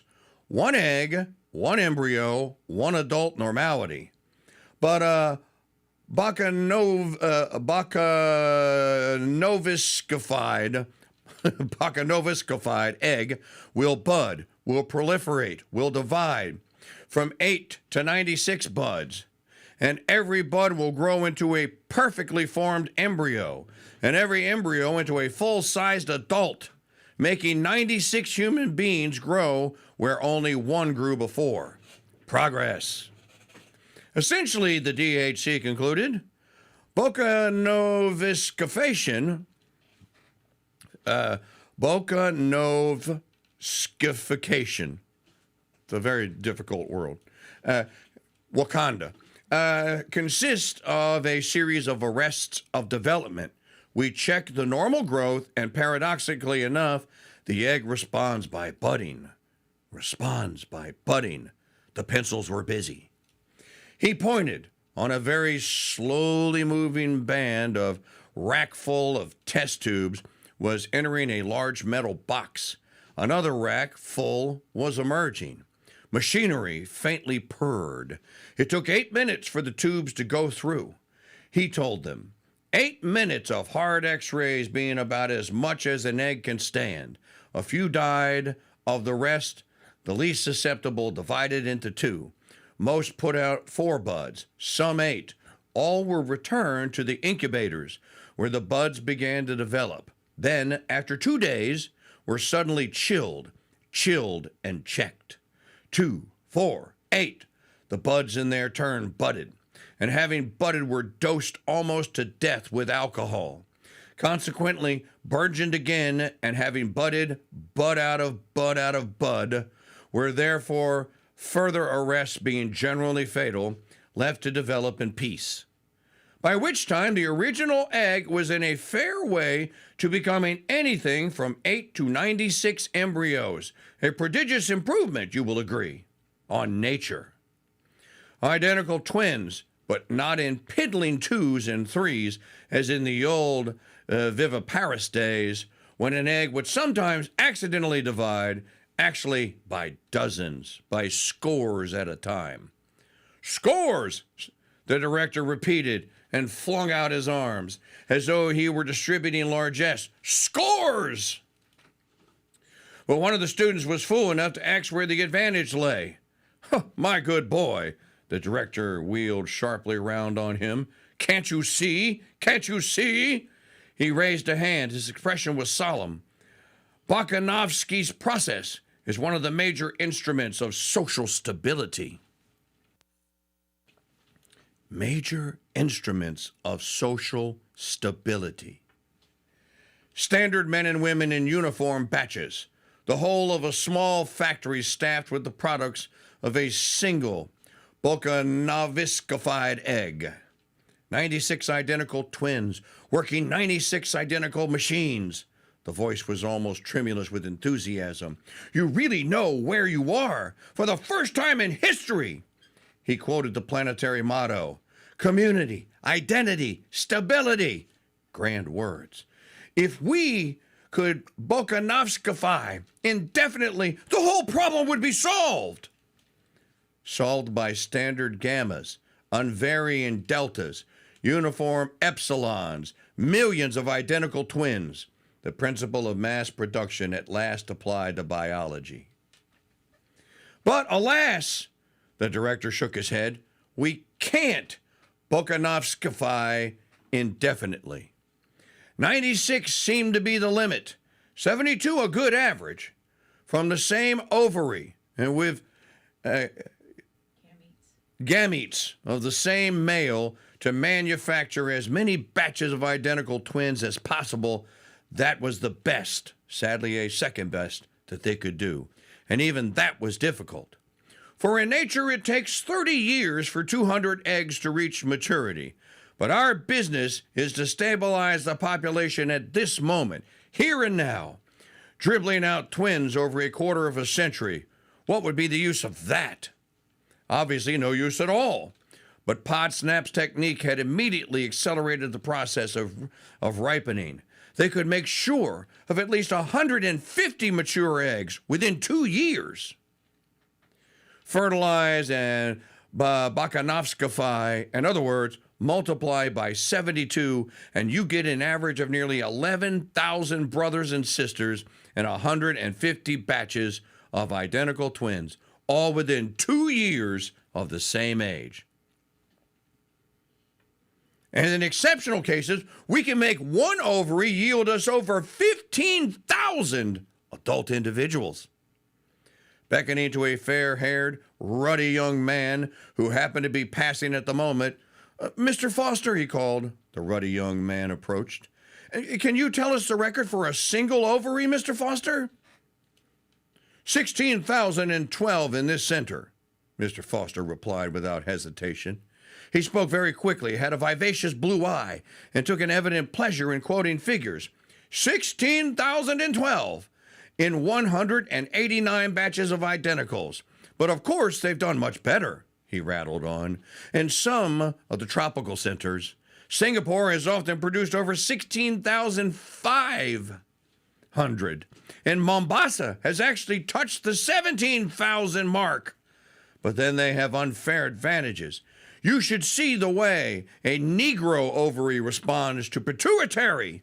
It's quite astonishing when you're used to working with European material. Still, he added with a laugh, but the light of combat was in his eyes and the lid of his chin was challenging. Still, we mean to best them if we can. I'm working on a wonderful Delta minus ovary at this moment. Only just 18 months old.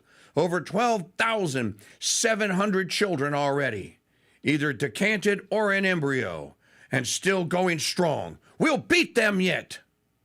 That's the spirit I like, cried the director, and clapped Mr. Foster on the shoulder. Come along with us and give these boys the benefit of your expert knowledge. Mr. Foster smiled modestly. With pleasure, they went.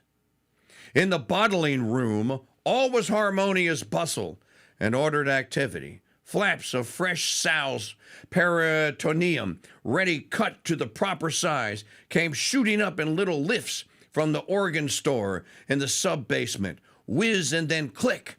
The lift hatches shoe open. The bottle liner had only to reach out a hand, take the flap, insert, smooth down, and before the lined bottle had had time to travel out of reach, along the endless band, whiz, click, another flap of peritoneum had shot up from the depths, ready to be slipped into yet another bottle. The next of that slow, interminable procession on the band. I'll have to pause there because we have a timeout. They're manufacturing humans.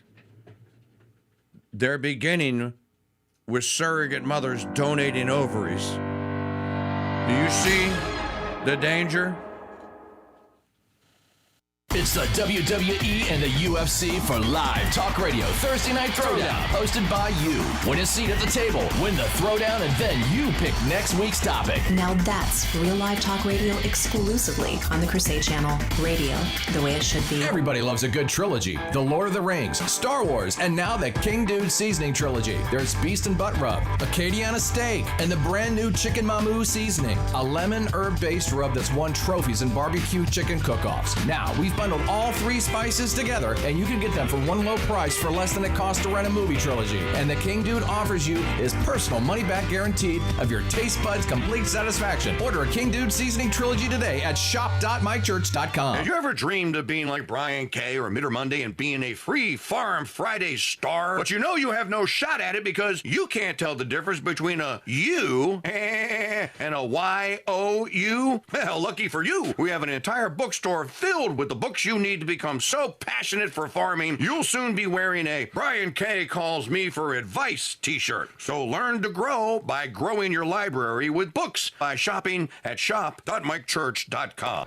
Hey, Lee, you know, we've known each other for a bit now. I just wonder, what do you really love to do? I love posting civilization-saving threads on X.com, but I get so tired of outrage porn scrolling my medulla has gone oblong blanca. Well, I know just the thing. Pour an iced cappuccino holy roast coffee. Put your earbuds in and catch 2 hours of suspense. The greatest of all mystery, horror, and whodunit classic radio serials. Perfect. While you were talking, I completely forgot who Jack Posobiec was.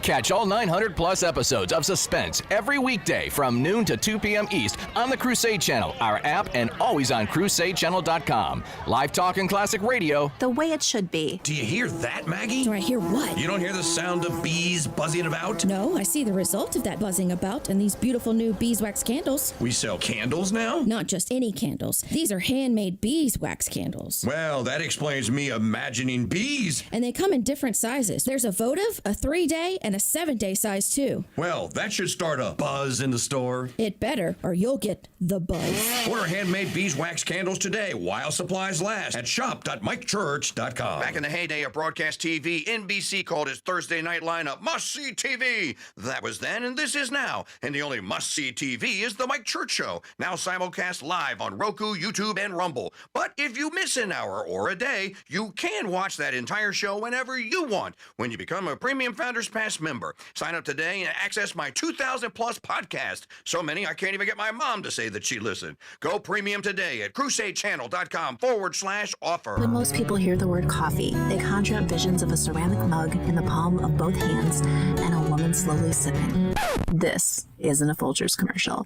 It's for cappuccino holy roast, and here's how I take mine. With a dash of vanilla, a pinch of cinnamon, a spoonful of honey, and lots of heavy cream. Add some ice, shake, and then enjoy, while knowing that's $6 the libs at Starbucks can't spend to ruin my life and yours. Cappuccino Holy Roast in whole bean or grind is available at shop.mychurch.com. You may not believe it, but Bram Stoker's Dracula may be a work of non-fiction. What? That's scarier than getting stuck in an elevator with Jasmine Crockett. Oh, good grief. Really? Come on, I'm trying to be serious here. Okay. Hear it and other amazing tales on Turley's Believe It or Else, 10 to 11 a.m. Central, every Tuesday on the Crusade Channel. Our app and always on CrusadeChannel.com. Live talk and podcast radio. The way it should be. Son, we live in a world that has walls, and those walls have to be guarded by men with guns. Who's gonna do it? You? You, Lieutenant Weinberg? I have a greater responsibility than you can possibly fathom. You weep for Santiago and you curse the Marines. You have that luxury. You have the luxury of not knowing what I know. That Santiago's death, while tragic, probably saved lives. And my existence, while grotesque and incomprehensible to you, saves lives. You don't want the truth because deep down in places you don't talk about at parties, you want me on that wall. You need me on that wall. We use words like honor, code, loyalty. We use these words as the backbone of a life spent defending something. You use them as a punchline. I have neither the time nor the inclination to explain myself to a man who rises and sleeps under the blanket of the very freedom that I provide and then questions the manner in which I provide it. I would rather you just said thank you and went on your way. Otherwise, I suggest you pick up a weapon and stand a post. Either way, I don't give a damn what you think you are entitled to.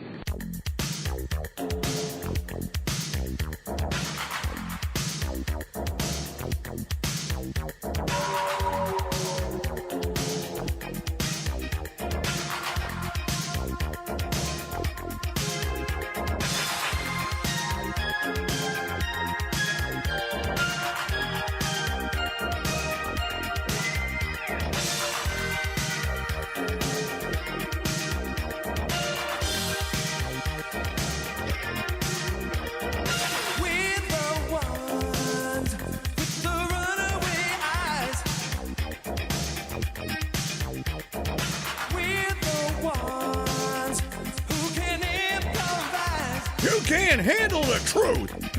True story. This portion of the program, America's Morning Show, a crusade for truth, brought to you by the Founders Trading Post store, shop.mikechurch.com, shop.mikechurch.com. Check out the coffee. Today we are drinking Capuchin Holy Roast. By the by, there are 11 of these beautiful mugs that you get at double as beer steins or anything else, handmade by the Montana Mountain Arts Pottery Company. Each one is a work of art. No two are alike. You know, it used to be in America that things like that were kind of prized. Oh, that's really cool. Where'd you get that? Well, it was handmade by a pottery artisan in Montana. Really? Where can I get one? Shop.mikechurch.com. Kind of like the old Palmolive commercials with the beauty parlor chick Madge. Oh, but my nails are also for washing the dishes. They're all just so messed up. You know, if I had something that would smooth them out, well, I have something for you. Well, what is it? It's Palmolive dish soap. Oh, that doesn't sound good. Well, right now you're soaking in it. Oh no! Capuchin Holy Roast is better than Palmolive for your hands, ladies, I assure you. You will never have to buy another one of these mugs again unless you drop it. It keeps the coffee warm. It keeps the beer cold. They're beautiful. It holds almost 20 ounces. And you can pour your Capuchin Holy Roast in whole bean or grind. Of course, you have to brew it first. Right into this lovely guy here. Get you one. Look, when they're all gone, they're gone. We'll order more, but it takes 3 months to get them. So, shop.mikechurch.com. Your purchase benefits the Mike Church on the Crusade channel. Thank you very much. Shop.mikechurch.com. Don't forget the books. They already do Corona cigars. There's too much to tell you about. There's so much on the Founders Trading Post store. Now somebody bought all the 3X or 2X? Somebody bought all the 3X Dude Number t-shirts for $5. That means there's only 2X remaining. And then maybe we do another whole run on new Dude Numbers. But you can get those t-shirts for $5 today at shop.mikechurch.com. All right. Thanks to, was it Mary Wigington? Elizabeth Wigington for making a contribution. I haven't even plugged the donations yet today. But it is always needed. CrusadeChannel.com/donate. I want to get back to Aldous Huxley and the Brave New World as we were walking through the part where they're manufacturing the embryos from single eggs donated by stupid women or sold by stupid women. Now, Huxley doesn't get into this in the first chapter. All you know is that they are acquiring the embryos. And this is what they're doing with them. This book is written in 1932. That is, 93 years ago. Huxley could not possibly know how right he was. By the way, he's writing about communism, and he's also writing about scientism. something that Brother Francis Maloof would write one of the greatest essays ever written on the subject for I guess it was the St. Benedict Center newsletter, From the Rooftops, that was published in the 1950s, 60s, and 70s. I think you can get it at Catholicism.org, Brother Francis's piece about science, the dangers of scientism. Well, let's get back to Huxley here, because I want to finish this up. And the point that I'm making here, this has to be stopped. You make no mistake about this. This must be altered. It must be arrested. You have to stop this. And it's not the danger of these people being successful with chromosoting their little blue-eyed, blonde-haired baby boys into existence so they can fondle them later, these homosexuals. It's the fact that they will be successful in destroying millions upon millions of embryos. By the by, I didn't, just as a sidebar here quickly, Magdalene actually sent me this. There's well, of course, the stupid window was closed. Of course it is.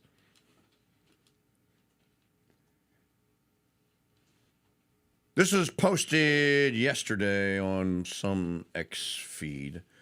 Okay. Anna Lulis, whoever that is. Just in. 28% of Gen Z was reportedly aborted. Wow. According to the WHO.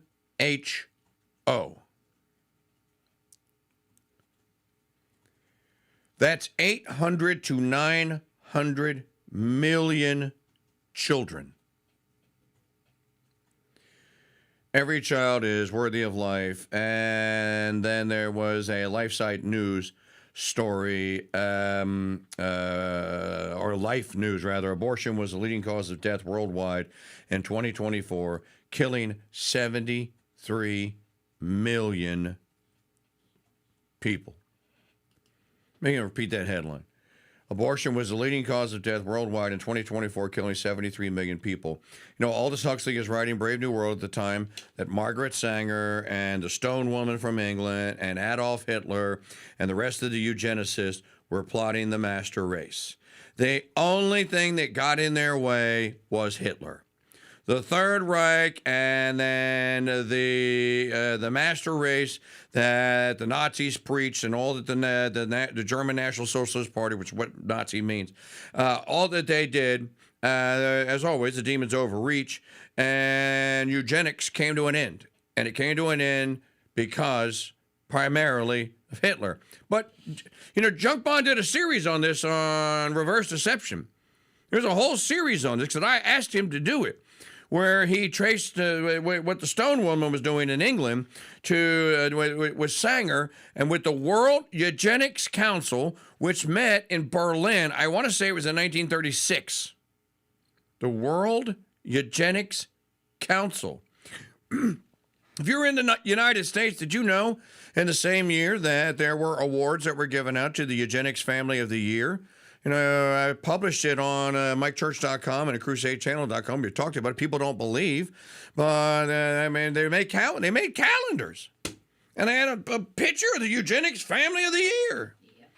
White people, blonde, white, beautiful, blue-haired, blonde kids. Eugenics Family of the Year for Doolittleville, Georgia, or wherever the hell it was.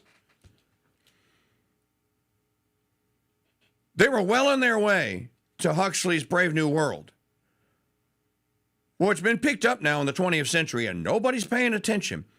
These homosexuals are talking about eugenics. They're talking about making a master race of friendly little homosexuals that they will groom from birth to be homosexuals. Then pederasty won't be illegal anymore. It'll just be familial. It'll be what all families have it. Miniature play, you're exaggerating. No, I'm not. So, as a reset, before we go back to Huxley, you know what? We'll play it at the end. I am on page 6 of Brave New World. Next to the liners stood the matriculators. The procession advanced. One by one, the eggs were transferred from their test tubes to the larger containers. Deftly, the peritoneal lining was slit. The morula dropped into place. The saline solution poured in, and already the bottle had passed. And it was the turn of the labelers. Heredity, date of fertilization, membership, Bakanovsky group. Details were transferred from test tube to bottle. No longer anonymous, but named, identified. The procession marched slowly on, and through an opening to the wall, slowly on into the social predestination room. 80 cubic meters of card index, said Mr. Foster with relish as they entered, containing all the relevant information, added the director, brought up to date every morning and coordinated every afternoon, on the basis of which they make their calculations. So many individuals of such and such quality, said Mr. Foster, distributed such and such quantities, the optimum decanting rate at any given moment. Unforeseen wastage promptly made good. Promptly, repeated Mr. Foster. If you knew the amount of overtime I had to put in the last Japanese earthquake. He laughed good-humoredly and shook his head. The predestinators send in their figures to the fertilizers, who give them the embryos they ask for. But alas, the director shook his head, we can't Bakanovskify indefinitely. 96, wrong page. And the bottles come in here to be predestined in detail, after which they are sent down to the embryo store, where we now proceed ourselves. And opening a door, Mr. Foster led the way down a staircase into the basement. The temperature was still tropical. They descended into a thickening twilight.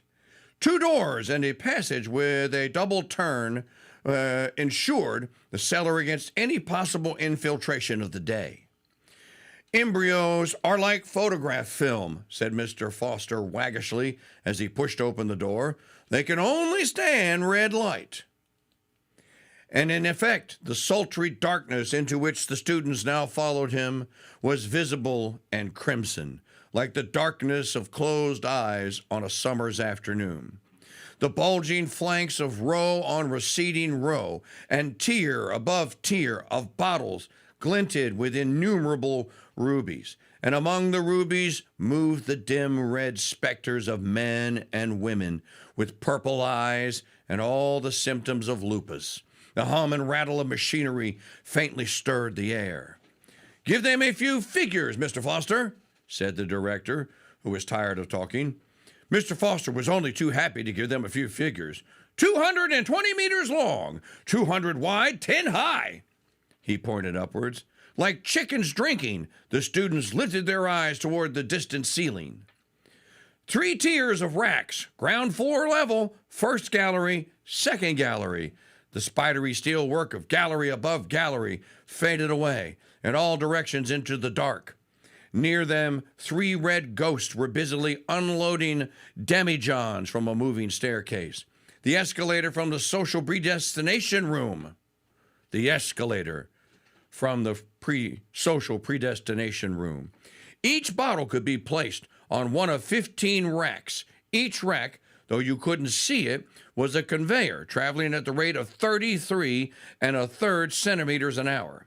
267 days at 8 meters a day. 2,136 meters in all.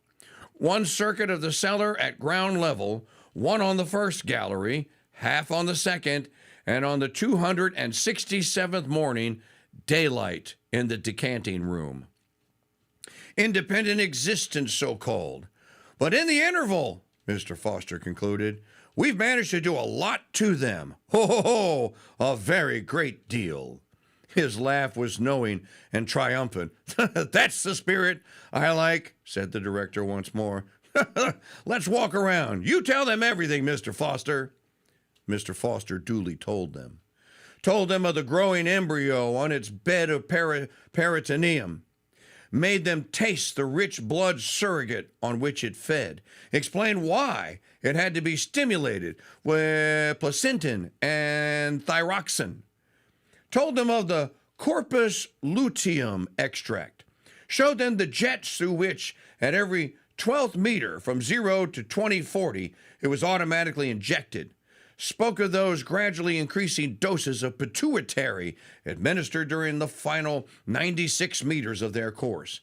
Described the artificial maternal circulation installed in every bottle at meter 112. Showed them the reservoir of blood surrogate, the centrifugal pump that kept the liquid moving over the placenta and drove it through the synthetic lung and waste-produced filter. Referred to the embryo's troublesome tendency to anemia, to the massive doses of hog's stomach extract and fetal foal's liver with which, in consequence, it had to be supplied. Showed them the simple mechanism by means of which, during the last 2 meters out of every 8, all the embryos were simultaneously shaken into familiarity with movement. Hinted at the gravity of the so-called trauma of decanting, and enumerated the precautions taken to minimize, by suitable training of the bottled embryo, that dangerous shock. Told them of the test for sex carried out in the neighborhood of meter 200. Explained the system of labeling a T for the males, a circle for the females, and for those who were destined to become free martins, a question mark. Black on white ground. For of course, said Mr. Foster, in the vast majority of cases, fertility is merely a nuisance. Merely a nuisance. One fertile ovary in 1,200, that would really be quite sufficient for our purposes. But what we want to have a good, but we want to have a good choice. And of course, one must always have an enormous margin of safety. So, we allow as many as 30% of the female embryos to develop normally. The others get a dose of male sex hormone every 24 meters for the rest of the course. Result? They're decanted as free martins. Structurally quite normal, except, he had to admit, that they do not have the slightest tendency to grow beards. But sterile. Guaranteed sterile. Which brings us, at last, continued Mr. Foster, out of the realm of mere slavish imitation of nature into the much more interesting world of human invention. He rubbed his hands, for of course they didn't content themselves with merely hatching out embryos. Any cow could do that. We also predestine and condition. We decant our babies as socialized human beings, as alphas or epsilons, as future sewage workers, or future, he was going to say, future world controllers, but correcting himself said, future directors of hatcheries instead. The DHC acknowledged the compliment with a smile. They were passing meter 320 on rack 11. A young beta minus mechanic was busy with screwdriver and spanner on the blood surrogate pump of a passing bottle. The hum of the electric motor deepened by fractions of a tone as he turned the nuts down, down. A final twist, a glance at the revolution counter, and he was done.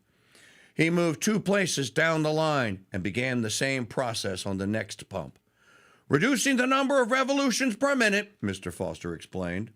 The surrogate goes round and round slower, therefore passes through the lung at longer intervals, therefore gives the embryo less oxygen. Nothing like oxygen shortage for keeping an embryo below par. Again, he rubbed his hands. But you don't want to keep the embryo below par, asked an ingenious, but why do you want to keep the embryo below par, asked an ingenious student. Ass, said the director, breaking a long silence. Hasn't it occurred to you that an epsilon embryo must have an epsilon environment as well as an epsilon heredity? It evidently hadn't occurred to him. He was covered with confusion. The lower the caste, said Mr. Foster, the shorter the oxygen. The first organ affected was the brain. After that, the skeleton. At 70% of normal oxygen, you get dwarfs. At less than 70, eyeless monsters, who are no use at all, concluded Mr. Foster, whereas his voice becoming confident and eager, if they could discover a technique for shortening the period of maturation, what a triumph and what a benefaction to society. Consider the horse. They considered it. Mature at 6, the elephant at 10, while at 13, a man is not yet sexually mature and is only full grown at 20. Hence, of course, that fruit of delayed development, the human intelligence.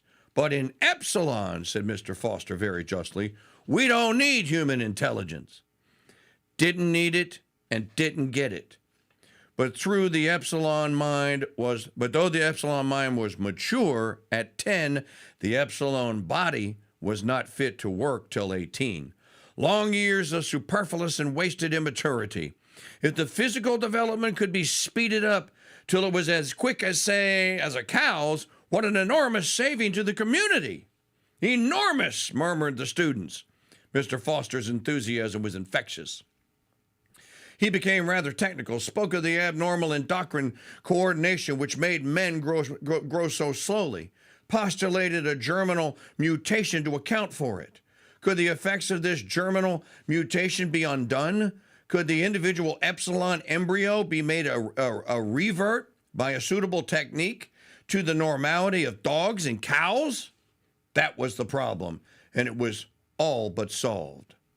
Pilkington at Mombasa had produced individuals who were sexually mature at 4 and full grown at 6.5. A scientific triumph, but socially useless. 6-year-old men and women who were too stupid to even do epsilon work. All the process was an all-out nothing one. Either you failed to modify at all, or else you modified the whole way. They were still trying to find the ideal compromise between adults of 20 and adults of 6. So far without success. Mr. Foster sighed and shook his head. Their wanderings through the crimson twilight had brought them to the neighborhood of meter 170 on Rack 9. From this point onwards, Rack 9 was enclosed, and the bottle performed the remainder of their journey in a kind of tunnel, interrupted here and there by openings of 2 or 3 meters wide. Heat conditioning, said Mr. Foster. Hot tunnels alternated with cool tunnels.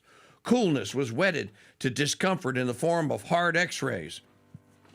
And what? Pick it up next hour.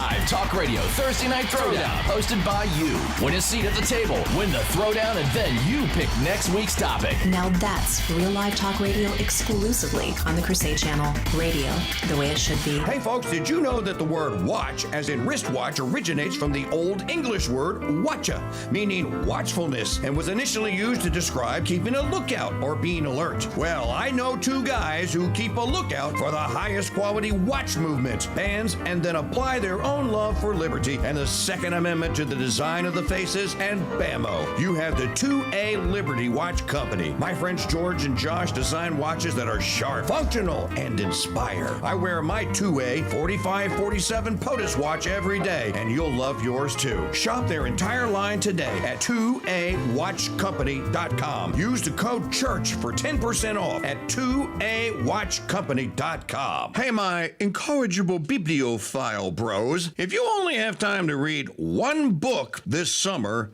well, then go ahead and read the Holy Bible. But if you have time to read 2 books, then read The Restoration of Christian Culture by John Senior. And for extra credit, if you have time to squeeze 3 books in, then add The Destruction of Christian Culture by Mr. Senior. All available in our massive book selection at shop.mikechurch.com.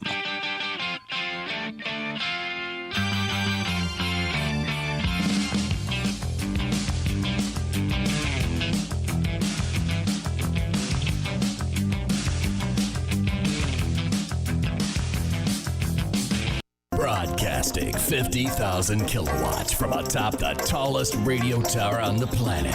We are KRSD, the Crusade Channel, Madisonville. Well, it's what our call letters would be. Crusade Channel News. News you can trust. Because let's face it, the truth just sounds different. Like a symphony of facts. And now, from the Crusade Channel News Desk, here's Magdalene Rose.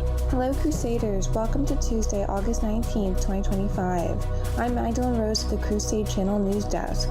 Today's newscast is brought to you by Cooking with the KingDude Seasoning Trilogy, available for one low price at shop.mychurch.com.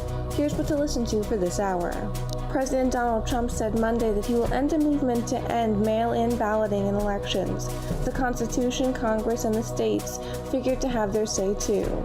The issue has reemerged as a fixation for Trump.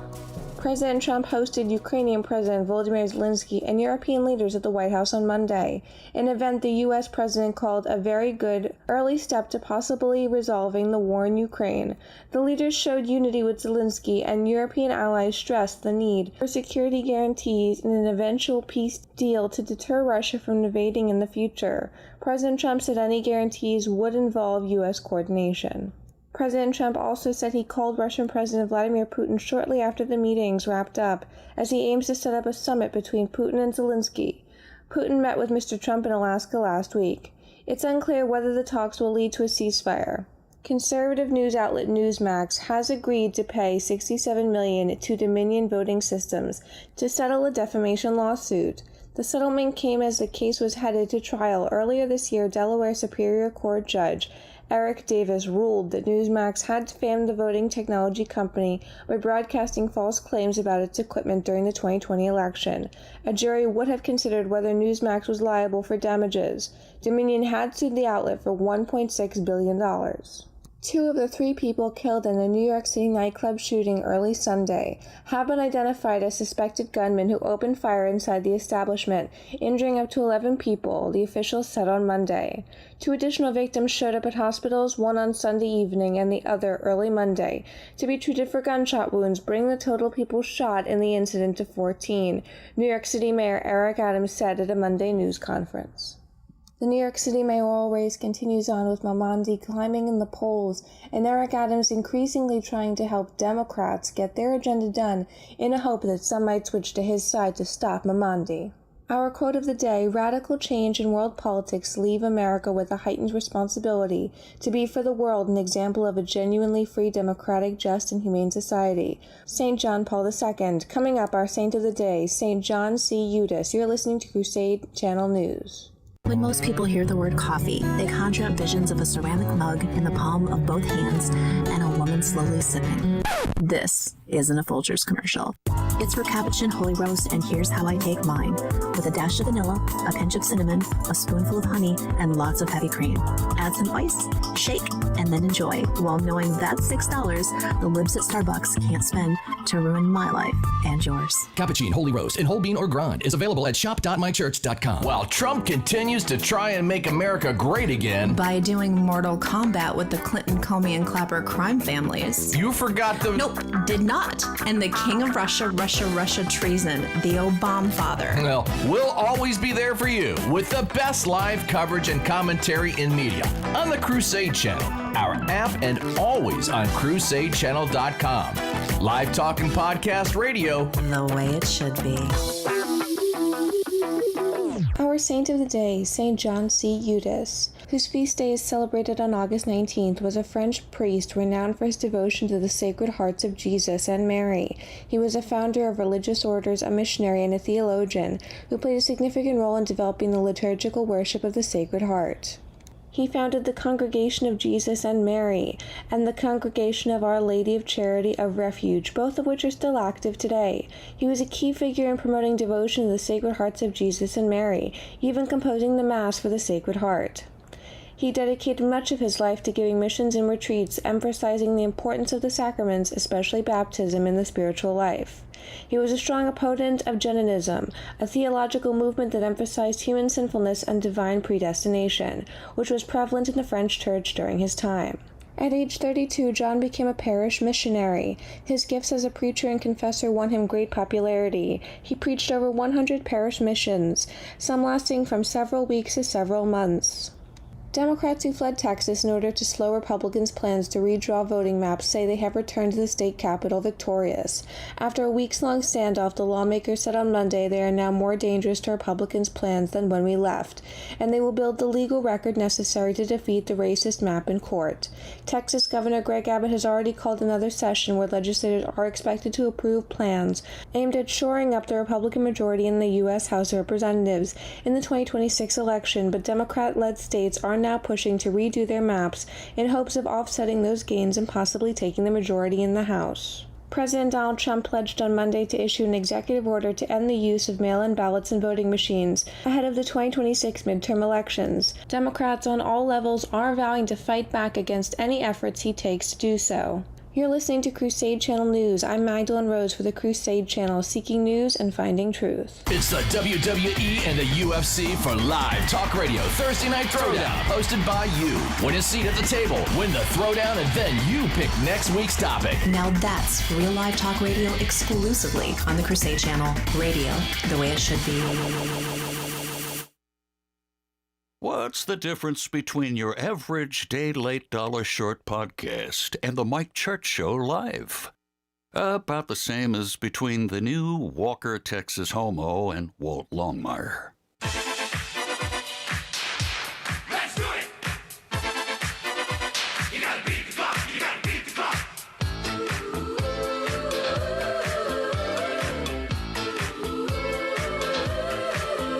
You can boogie, love disco, love that disco sound.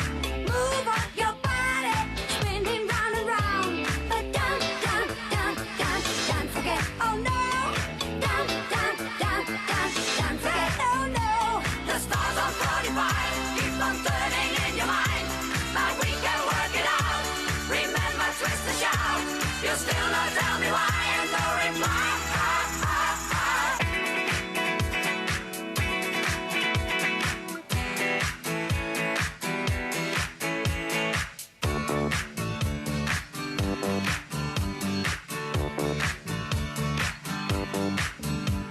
Sugar,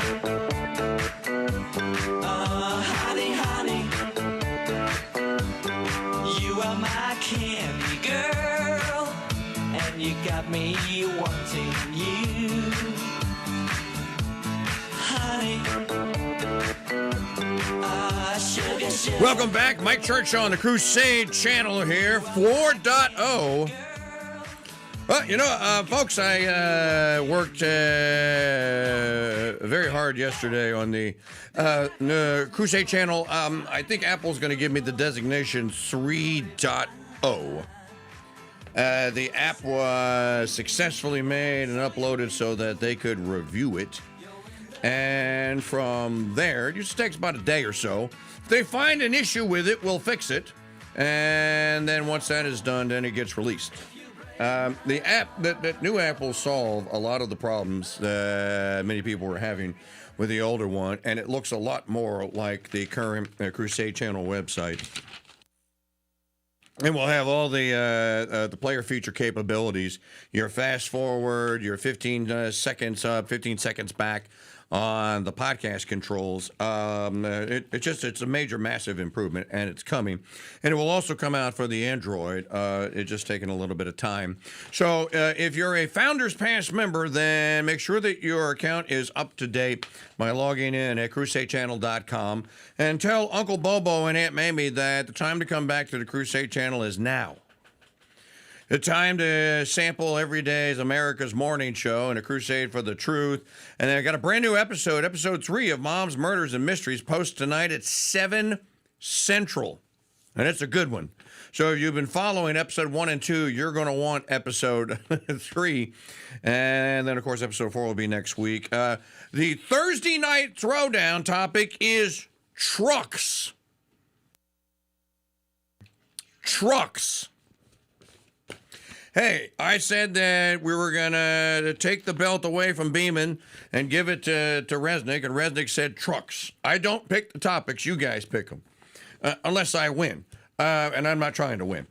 So this Thursday night at 7 Central, we'll go live. I hope more people wish to pop into the Throwdown arena and actually throw down this Thursday night. I actually don't have a truck, so I'll be more of a moderator and kind of providing knowledge. I did have one once upon a time. I just don't have one now. So trucks this Thursday night, and episode 1 and 2 available as podcast at crusadechannel.com. Make your donations, and thanks to all of you who have contributed today. All one, it's just one, right? Just Elizabeth Wigington. Oh, there was one super early, but I can't. Okay, I think there's 2 today. crusadechannel.com/donate. So somebody wandered into the chat room like a child in the middle of a movie. What is he doing?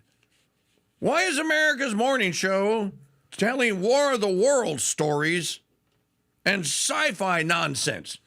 So, Maggie, I want you to play before we finish up, and I'm almost done with Chapter 1, and I'm going to stop at Chapter 1 because I've made my point. Pay Digital Media File 18 again. So this is not me just making this up. This is not me just choosing to do this on a day and going, we're going to do eugenics today. We could have done this with a soundbite a couple of years ago. This is a homosexual man explaining the horror of Aldous Huxley's Brave New World, of what he and his cowardly other homo partner are doing with human embryos.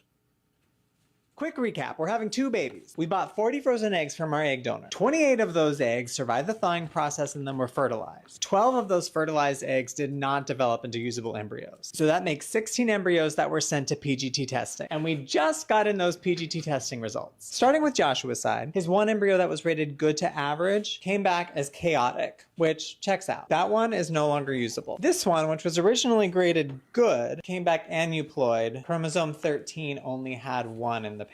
On my side, the one that was originally graded as bad indeed came back aneuploid. Its chromosome 13 also only had 1 in the pair. This one, which was originally graded as good, came back with no DNA detected, so that's no longer usable. This one, too, which was also originally graded as good, came back aneuploid. Chromosome number 4 only had 1 in the pair. Lastly, this one, which was originally graded good to average, came back as high mosaic. Chromosome number 2 had 3 when it was supposed to have 2. All in all, we're so happy that we decided to purchase as many frozen eggs as we could, 40, because that leaves us with these 10 embryos for 2 babies. And we're told that the majority of journeys take 2 to 3 transfers to get pregnant. We've decided which embryo on both sides that we want to transfer to our 2 surrogates. We'll keep you updated as we do the transfers and as we find out whether or not we're pregnant, and continue to be transparent of how many transfers it takes. But we're not going to share the sex of both babies until we're officially pregnant, just like any other expecting parents would. Thanks for following along, and we're excited to keep you updated. That is an abomination. This is what should happen. I say we take off and nuke the entire site from orbit. It's the only way to be sure. It's happening all over the United States, probably all over the Western world, where women are being paid as surrogate. You don't call them surrogate mothers, surrogate abominable donors, and homosexual lunatic men like these 2 are paying for 40 eggs, turning them into embryos, and then the ones that don't have the right chromosome pattern, they just zap. Until we get the perfect chromosome pattern that we're looking for, then we try to implant them into. If you missed the first part of Chapter 4, remember towards the end of last segment's reading, the mad scientist they're giving the tour in Aldous Huxley's Brave New World have figured out how to make epsilon versions of humans in embryos that are sexually mature at 4.5 years old. Science fiction? Or is this what we're aiming for here? The fact that you're now diving down into chromosome structure, this is eugenics, folks. They wanted to string Sydney Sweeney up by her feet, hang her in town square in Libtardia, raw egg and raw and rotten tomato her and then ruin her career for a blue jeans commercial. And here these sickos are that are planning and perpetrating actual eugenics and are being aided and assisted by people making a profit off of it. Huxley predicted the whole thing. So, Chapter 1, Brave New World, which none of you have read except Dr. Torres. Heat conditioning, said Mr. Foster. Hot tunnels alternated with cool tunnels. Coolness was wedded to discomfort in the form of hard x-rays. By the time they were decanted, the embryos had a horror of cold. They were predestined to emigrate to the tropics, to be miner and acetate silk spinners and steel workers. Later on, their minds would be made to endorse the judgment of their bodies. We conditioned them to thrive on heat, concluded Mr. Foster. Our colleagues upstairs will teach them to love it. And that, put in the director sensuously, that is the secret of happiness and virtue liking what you've got to do. That is the secret of happiness and virtue, liking what you've got to do.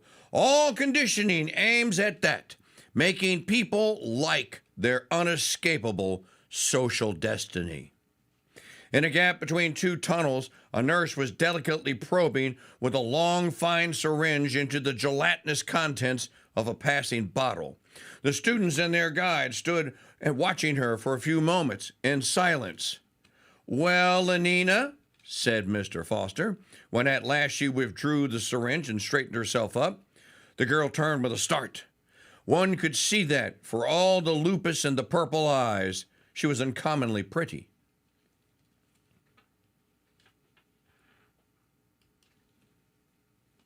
Henry! Her smile flashed, ready at him, a row of coral teeth. Charming, charming, murmured the director, and giving her 2 or 3 little pats, received in exchange a rather deferential smile for himself. What are you giving them? asked Mr. Foster, making his tone very professional. What are you giving them? Oh, the usual typhoid and sleeping sickness. Tropical workers start being inoculated at meter 150, Mr. Foster explained to the students. The embryos still have gills. We immunize the fish against the future man's diseases. Then, turning back to Lenina, 10 to 5 on the roof this afternoon, he said, as usual. 10 to 5 on the roof. Charming, said the director once more, and with a final pat, moved away after the others. On Rack 10, rows of next generation's chemical workers were being trained in the toleration of lead, caustic soda, tar, chlorine. The first of a batch of 250 embryonic rocket plane engineers was just passing the 1,100 meter mark on Rack 3. A special mechanism kept their containers in constant rotation to improve their sense of balance, Mr. Foster explained. Doing repairs on the outside of a rocket in midair is a ticklish job. We slacken off the circulation when they're right way up, so that they are half starved, and double the flow of surrogate when they're upside down. They learn to associate topsy-turvydom with well-being. In fact, they're only truly happy when they're standing on their heads.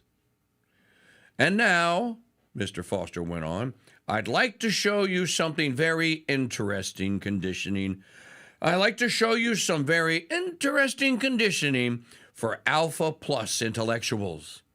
We have a big batch of them on Rack 5, first gallery level. He called to 2 boys who had started to go down to the ground floor. They're around about meter 900, he explained. You can't really do any of the usual intellectual conditioning till the fetuses have lost their tails.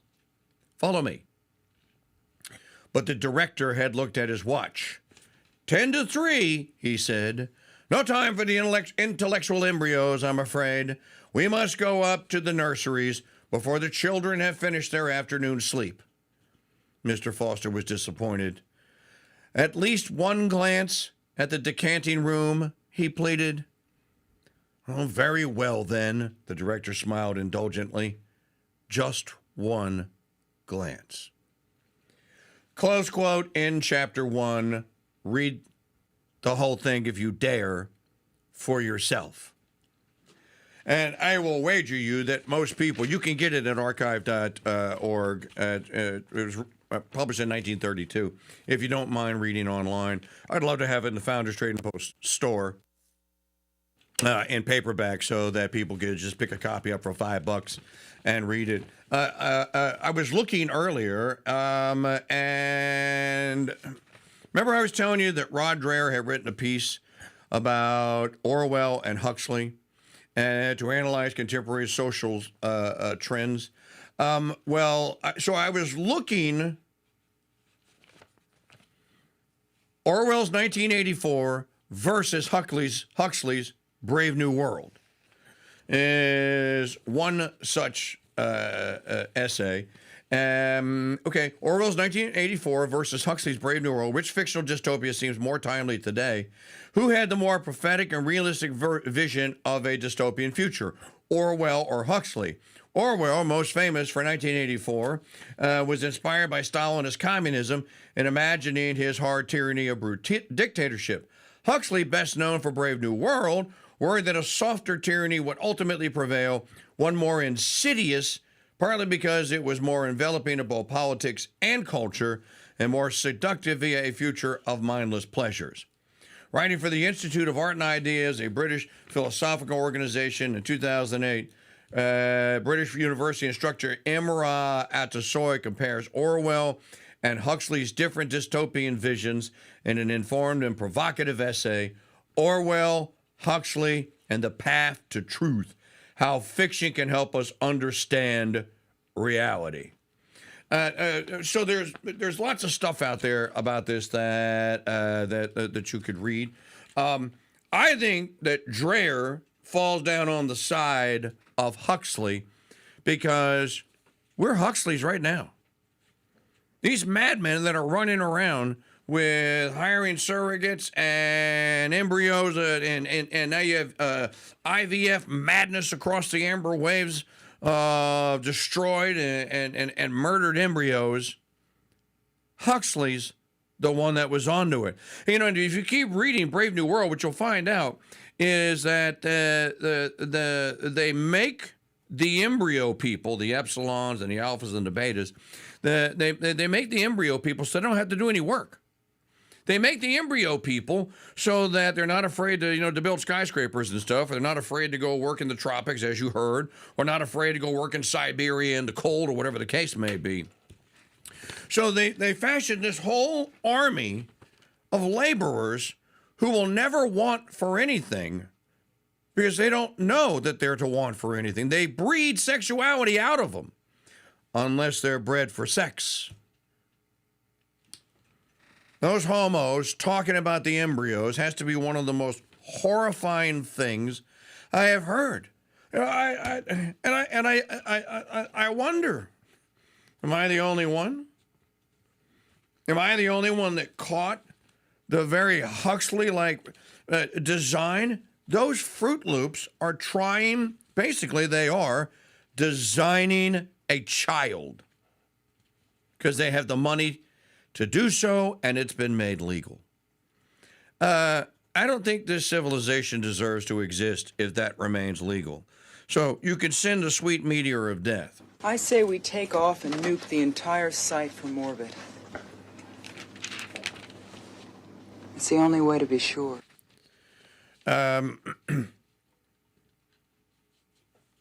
Do we know what state that this? No, we don't know anything about this clown. We said follow us. The dude said, the homo said, just follow us, and we'll post with adults and stuff, and maybe we'll get pregnant. You can't get pregnant. I mean, the whole thing is just the world upside down. And makes you want to go, what in the hell is going on here? I see that at this juncture here with this, and this madness is going on. I see that at this juncture here, It's a prime opportunity, I think, for the Holy Father to do a little teaching on life. Now, we've already had Humanae Vitae. There are encyclicals out there. Not sure that they took in the full scope of what is scientifically possible today and the abominations that are coming as a result of it. So the world needs to be told, yeah, God's not in favor of that. And I don't know that the world is being told that. All right, let's do some sound bites here. We haven't done any yet, so just start at the top, Maggie. You got a bunch. You got so many good ones today. Playing. You know what? I want to talk about the Hegseth Kennedy. 10. Is it? It's not 10 minutes. It's 10 minutes. 10-minute challenge. Can you do? Is it 50 push-ups or 50 pull-ups? It's 100 sit-ups and 50 pull-ups. 100 sit-ups and 50 pull-ups in 10 minutes. We'll talk about it. We'll get into all the details on it next segment. Can I do 5 and 10? 10 minutes? Which one do you want? One. Trump on mail-in voting. I said we'll talk about it next segment. We'll do a next segment. So between paper ballots, very, very important, paper ballots, and I think maybe even more important, the mail-in voting. We're going to end mail-in voting. It's a fraud. If you have mail-in vote, even Jimmy Carter with this commission, they set it up. He said the one thing about mail-in voting, you will never have an honest election if you have mail-in. And it's time that the Republicans get tough and stop it, because the Democrats want it. It's the only way they can get elected. Because with men and women's sports and with transgender for everybody and open borders and all of the horrible things, and now the new thing is they love crime. They're fighting me on the fact that I've made Washington, D.C. safe. We're not going to get mugged, beaten up, or killed like all the people you've been watching get so badly hurt. I'm glad. I hate to take your time with this, but I'm glad you asked me that question. Sorry. We're going to stop mail-in ballots because it's corrupt. Mail-in ballots, by the way, that's not what the military get. They don't get mail-in ballots. They get absentee ballots. Vastly different. You still go and vote. You still go to the polls. You just fill a ballot out at your military base, your AFW, or whatever the case may. What are they called? What are the base? Not AFW. APO. Your APO base, wherever it is that you may be, and then you deposit it in some sort of a ballot box, and then they are all put together, and then they are in bulk shipped back to the United States. Remember, what was the election? I'm trying to remember. I want to say it was probably 2008 for Obama, when they were waiting for all the absentee ballots because there were so many men that were deployed in Iraq and stuff. And they arrive from each individual APO. It's not like you go to the post office in Italy and mail your ballot in. That's not how that works. So who was the dingbat U.S. senator that was droning on, this is an abomination, our soldiers deserve the best, and they can't vote? I don't see it on here. No. It was a tweet. Oh, it was a tweet. Okay. So, who's the astronaut, Doomcall? It wasn't him. It was the other senator from Oklahoma going, these men and women are brave men and women, deserve the right to vote, and he's taking it away. You take away mail-in balloting. That's not the same. What he's talking about, well, they know what he's talking about. And then there is, because you don't have enough time for number 2, but you could play. So Zelensky went to the first meeting of the day in a T-shirt. Apparently somebody must have told him, dude, you can't go meet all of the EU and the president in a T-shirt. And so this happened. President Zelensky, you look fabulous in that suit. I said the same thing. Yeah, you look good. I said the same thing. Yeah, looks good on I you. said the one that attacked you last time. See, now he's I remember that. Yeah, I apologize to you. You look wonderful. No, my first question for you, President Zelensky. In the same suit. You see, I changed. You are not. Maybe yours is much better. You see, I changed. You have same suit. You're a stupid reporter. He can't talk about that to our stupid reporters. Yeah, only we can talk about like that to our stupid reporters.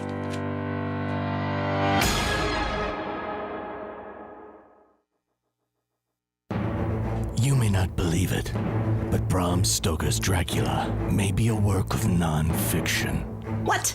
That's scarier than getting stuck in an elevator with Jasmine Crockett. Oh, good grief.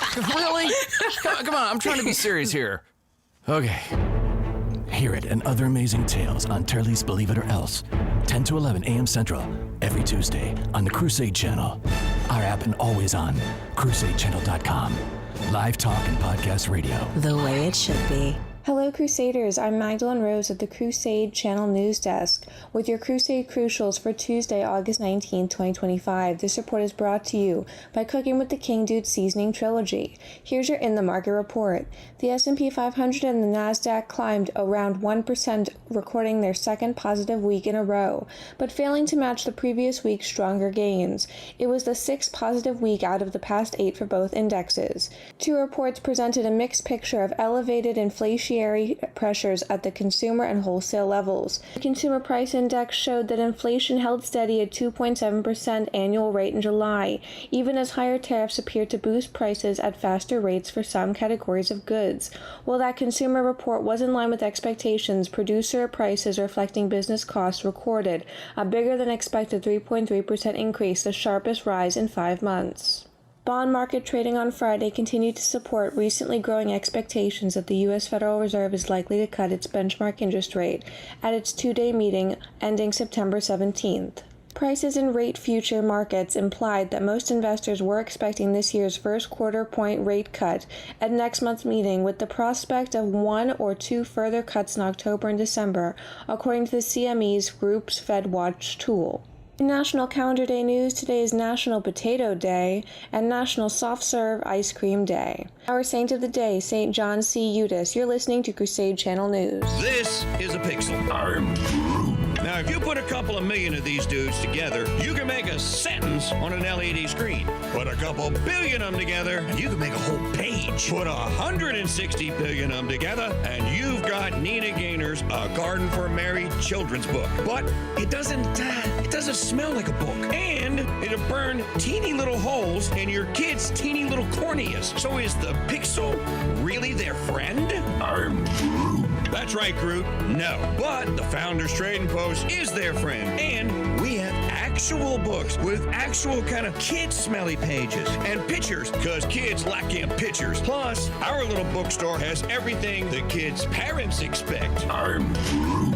Yep, we got the beast and butt rubs, but nope, there is no Helen Reddy played here. Pick up a copy of Garden for Mary, plus dozens of other Catholic children's books titles at shop.mychurch.com. Only the Crusade Channel brings you the Saint of the Day read by actual nuns. Really? Our sisters are actual sisters? Yes, and you can catch their heavenly voices announcing the Saint of the Day on the Crusade Channel. Oh, you boomers and your live broadcasts. I'm a busy girl.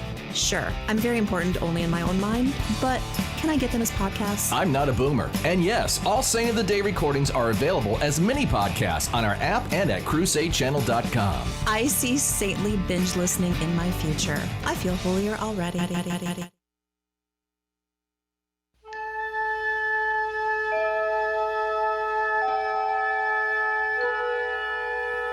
Captain's log, Crusade date 17.76.40. Trump fleet has ordered us to the Lunar Drano system to investigate a disturbance on a newly discovered planet called Influencer 2025.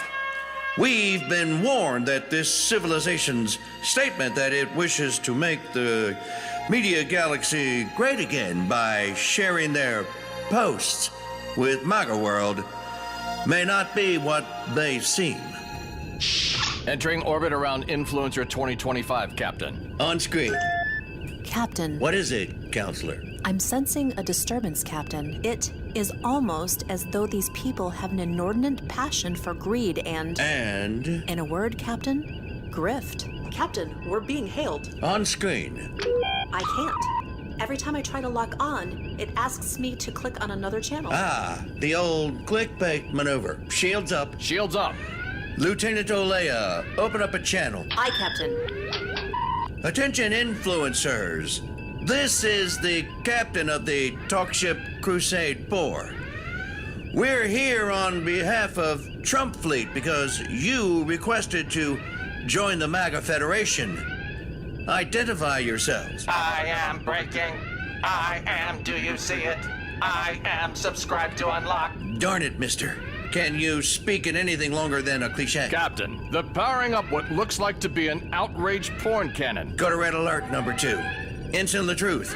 Arm, entertain, and entertain podcast torpedoes. Monologues loaded, Captain. Outraged porn incoming. Hey, America, wait again. Intelligence shields holding but weakened, Captain. Crew IQ down to 87%. Mr. the Truth, fire our one monologue podcast. Fired.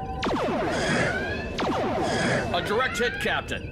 IQ levels are growing again. Captain. Yes, Lieutenant. They've blocked us? Will the Crusade 4 be able to reconnect with the people on Influencer 25 and save them from its time to move on ya? Stay tuned to the next episode of Talk Trek.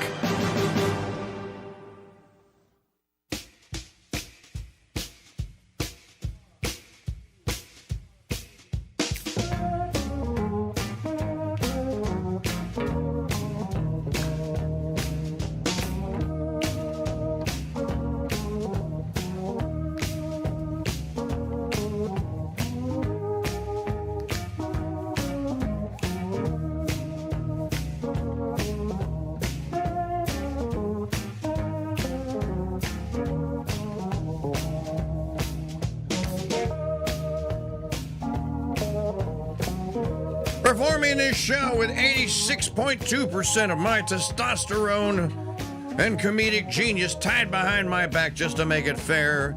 Talk Track Episode 1. I think should lead to an Episode 2 in a series featuring the voices of yours truly, Jim Mosier, and our wonderful new talent, Lee. This is Mosier's idea. It wasn't actually mine, but I did do the writing and the voicing of Kirk.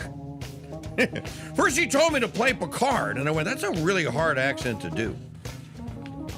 I shall make them pay for what they done. But it's a lot easier to do Captain James Tiberius Kirk.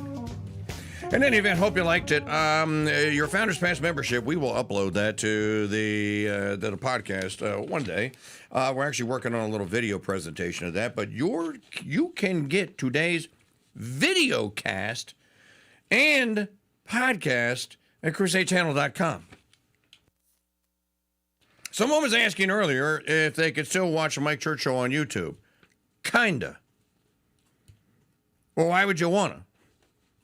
The Crusade Channel is a far cooler place to hang out than YouBoob will ever be. So the video from YouBoob is what they call embedded on a page at crusadechannel.com that has the Crusade Channel, Crusader Stadium chat room, embedded on the same page right next to it.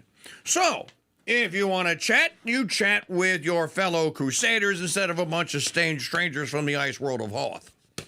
And if you're a Founders Pass member above premium listening, you have access to that video every day. You just basic premium, which is $15 a month. You and above, everyone has access to that video and the replay for the first time ever. So you can get it all and watch the show whenever you want. Catch up on it at crusadechannel.com. I think that's worth an upgrade if you're a $5 a monther. Also think that's worth a donation for those of you that have the means at crusadechannel.com/donate. And if you're listening to the preview stream, then go to crusadechannel.com/join for how to join and sign up and get the whole show now because you only get a half-hour preview per day. All right, back to the digital media files. Because we've covered so much here today already. Here, play digital media file number 6.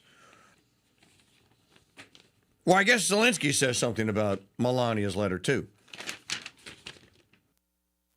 But that's 5, and then Trump says something about it. Yeah, number 6. Because I have the letter right here. The First Lady felt very strongly. She's watched the same thing that you watch and that I watch. I see things that you don't get to see, and it's horrible. But when she's got a great love of children, she has a wonderful son that she loves, probably more than anybody, including me. I hate to say it, but she loves her son. She loves children, and she hates to see something like this happening. And that goes for other wars too. I mean, she sees the heartbreak, the parents, the funerals that you see on television. Always funerals. We want to see something other than funerals. No, she felt it was a beautiful letter. It was very well received by him.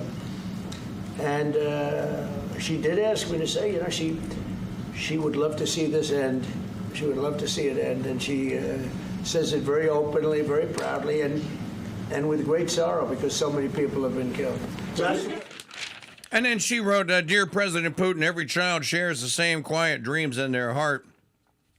Whether born randomly into the nation's rustic countryside or a magnificent city center, they dream of love, possibility, and safety from danger. As parents, it is our duty to nurture the next generation's hope.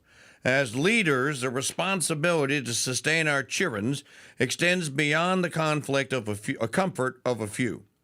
Undeniably, we must strive to paint a dignity-filled world for all, so that every soul may wake to peace, and so that the future itself is perfectly guarded.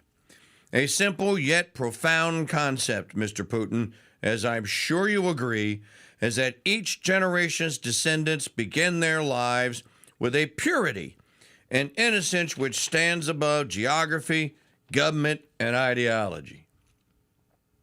Yet in today's world, some children are forced to carry a quiet laughter, untouched by the darkness around them, a silent defiance against the forces that can potentially claim their future.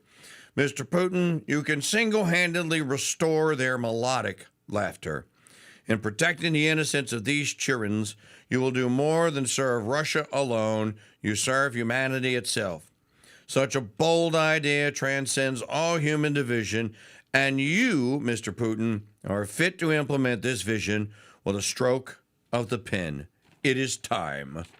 Sincerely, Melania, using Trump's pen to sign.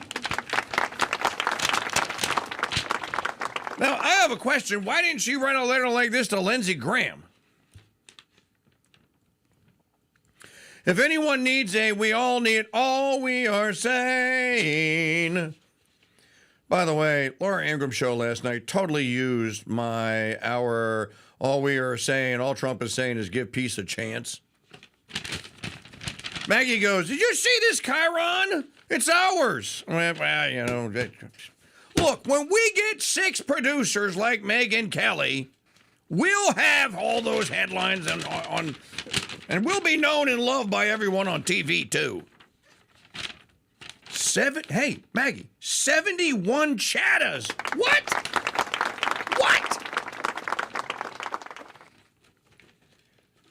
I would like Melania Trump to write this letter to Lindsey Graham. I'd like to send a copy of this to Sean Hannity.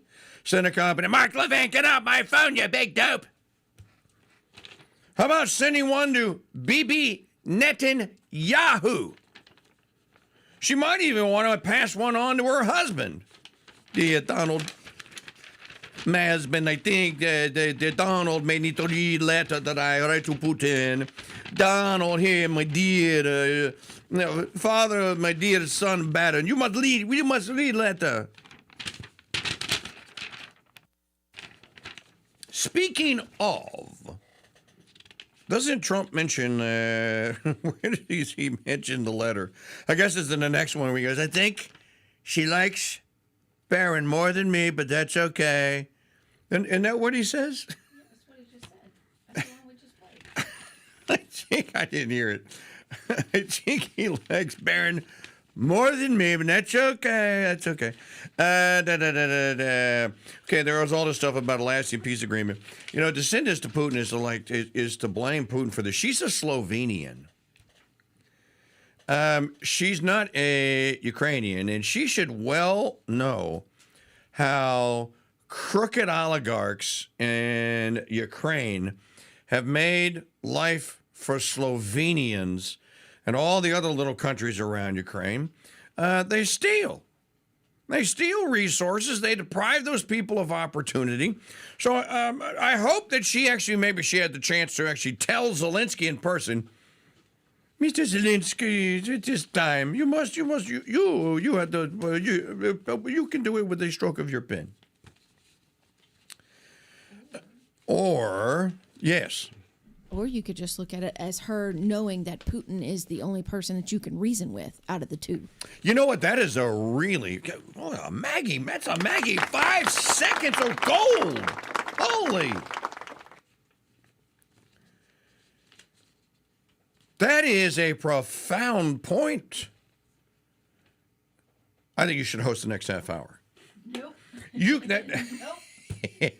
That is a great point. That not Levin. I have a megalomaniacal neocon world blasters of all people that aren't Jews into oblivion and into smithereen thoughts in my mind. That she thought that she could appeal to Putin's humanity. Yep. Well, wait a minute. Melania, he's not human. Remember, he's this brutal dictator, and then he just dreams about killing people. All right. I don't know any of these other people, but okay. Giorgio Meloni. You know, this is an interesting. Italy is the most fascinating of all the European countries right now, if you ask me.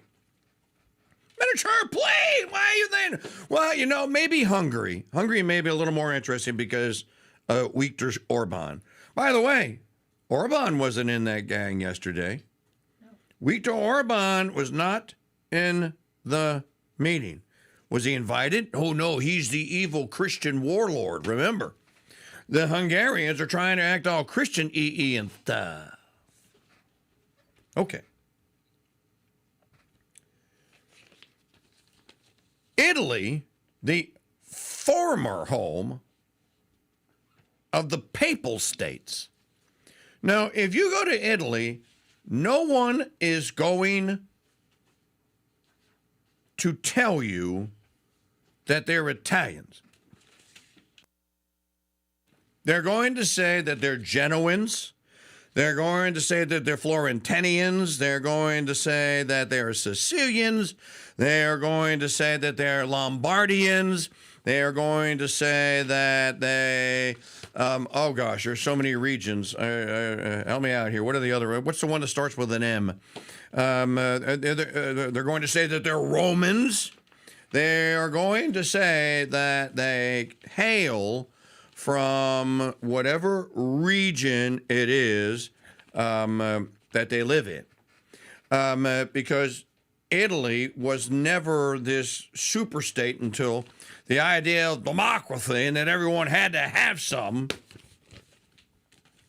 must come together. So when you play Giorgio Meloni, you know, she's trying to balance this thing and trying to keep all the Italians together.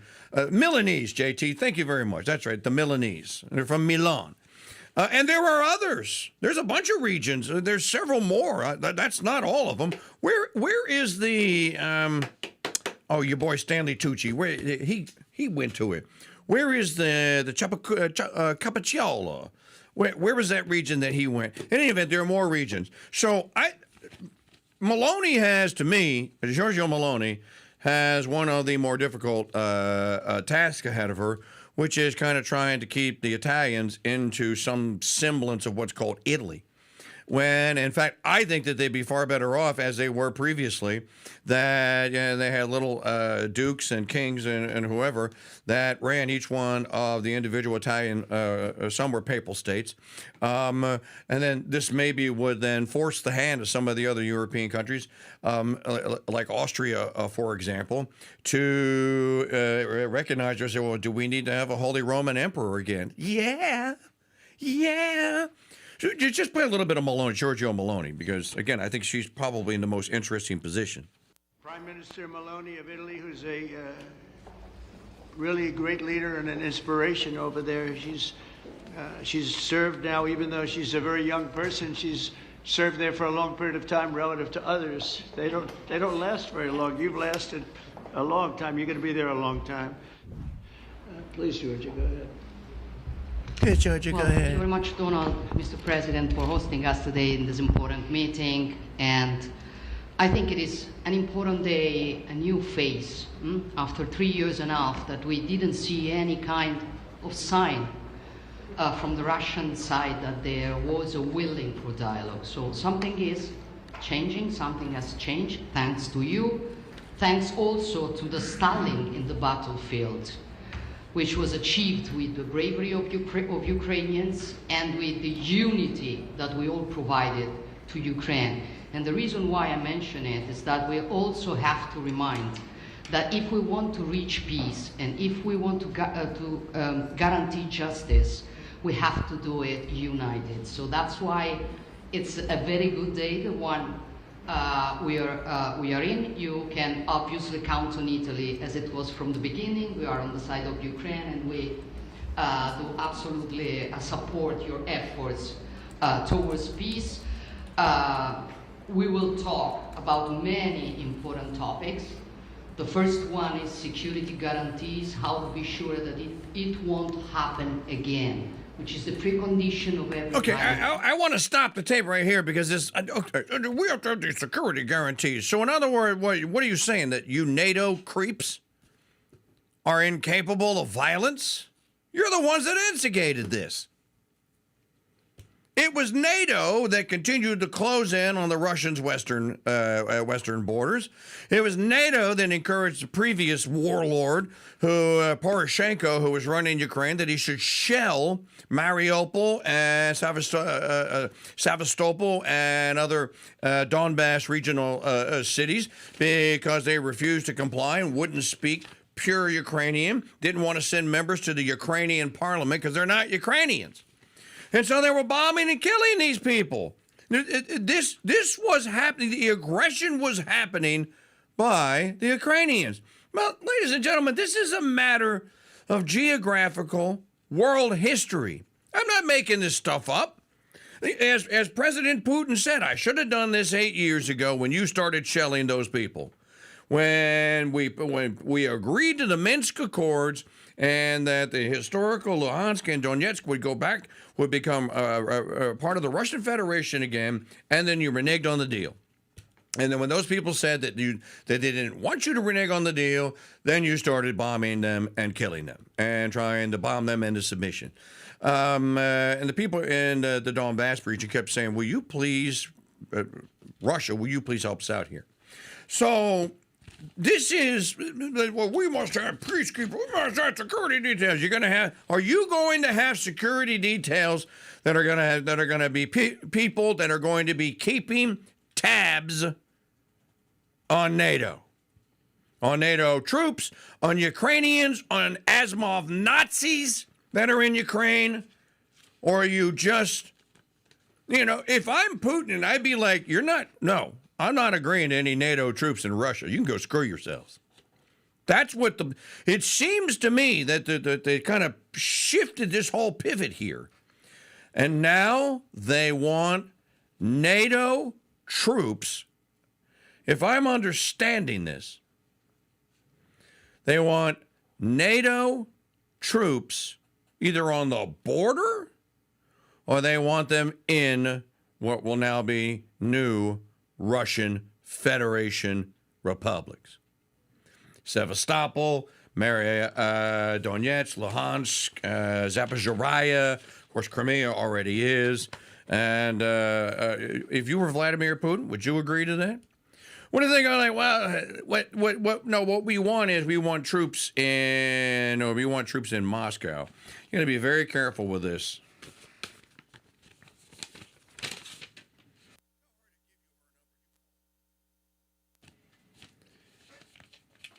Then we have this. So that's what I think about that. And I also think that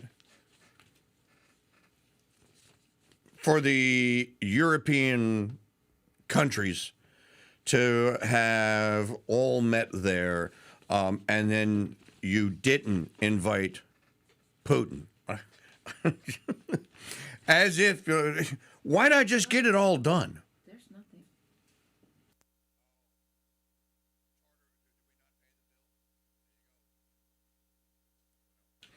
Charter, I'm sorry. You could have just knocked the whole thing out at one time. Here, play the Pete and Bob challenge. Hold on a second.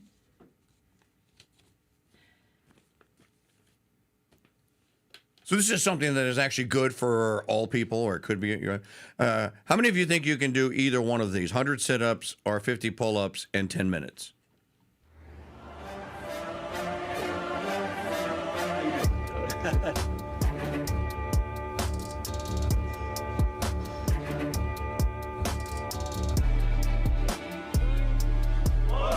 All right, here we are in the bowels of the Pentagon for the Pete and Bobby Challenge. I think this was your idea, so I blame you. But it's all about Make America Healthy again. We're going to be fit, not fat. We want recruits that are ready to go and challenge.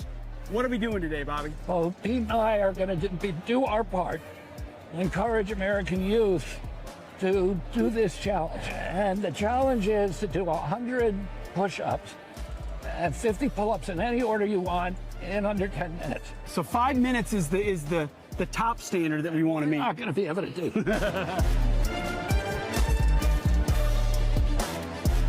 I don't think I'm going to make it in 5 days.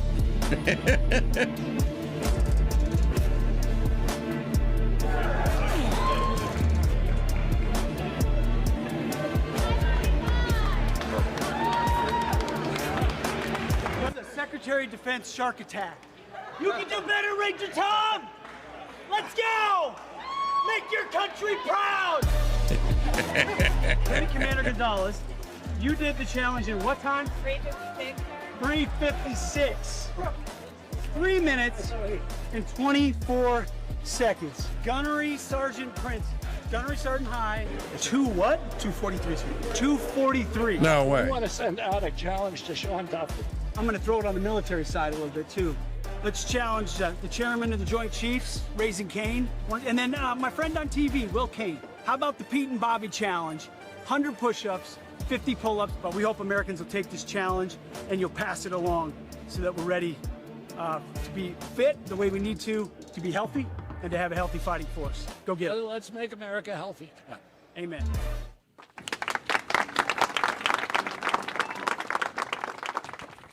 Let's make America healthy again. I can't do that. I'd love to help, but I'm kind of busy with the 12-ounce curls this afternoon. Those count. Would be more most people's excuse. Not sure that I... Now, the 100 sit-ups, I don't know how they count sit-ups anymore. It used to be... It was push-ups and curl-ups. Oh, push-ups and curls. Okay, so it wasn't sit-ups. Because it used to be, back in the day, when men were men and the girls weren't, boys were boys, you had to do a sit-up with your legs out, right? Prone.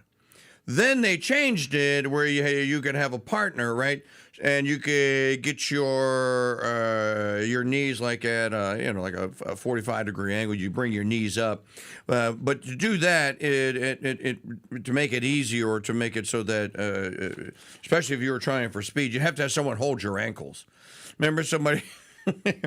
This is before the advent of porn everywhere. So when somebody went, "Hey man, could you hold my ankles?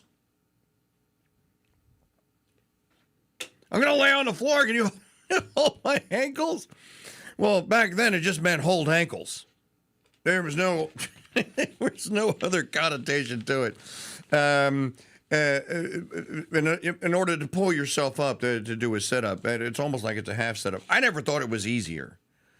I thought with your legs down was probably just as hard as legs up.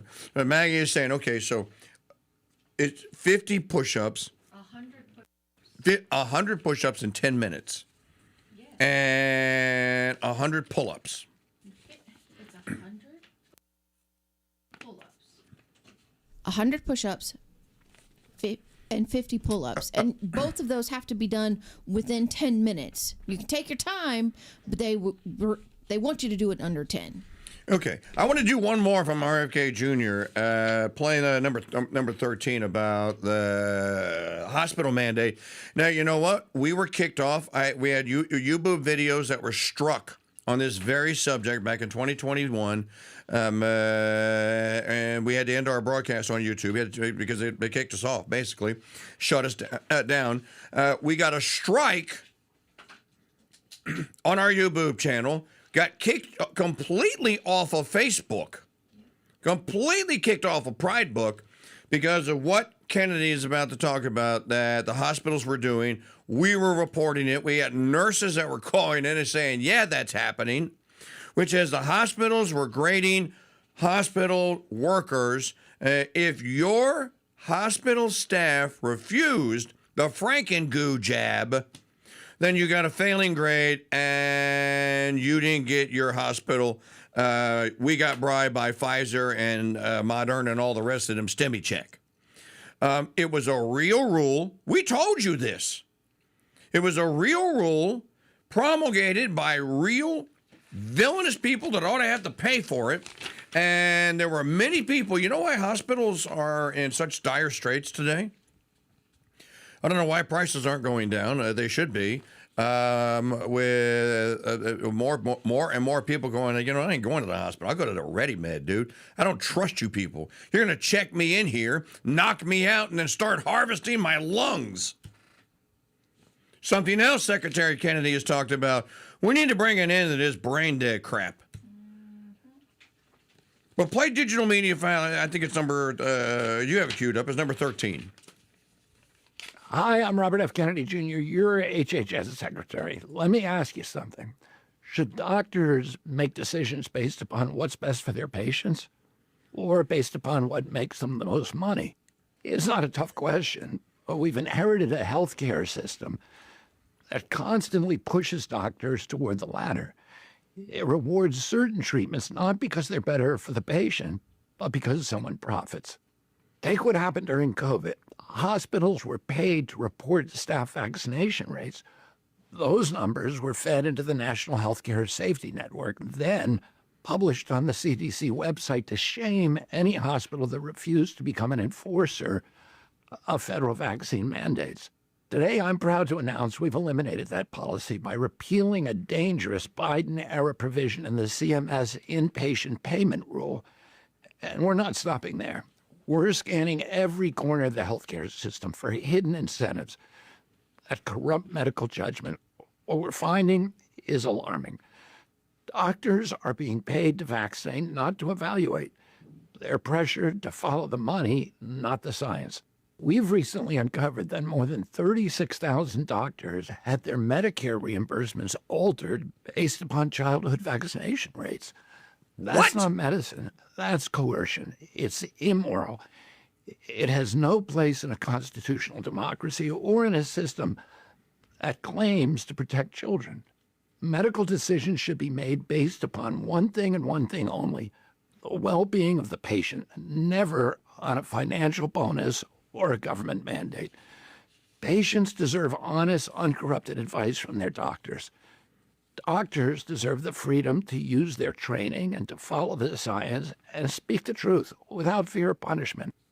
Doctors should be guided by medical judgment and their Hippocratic oath, not by financial incentives or government mandates. That's what this policy change is about, and it's just the beginning. Thank you very much. I,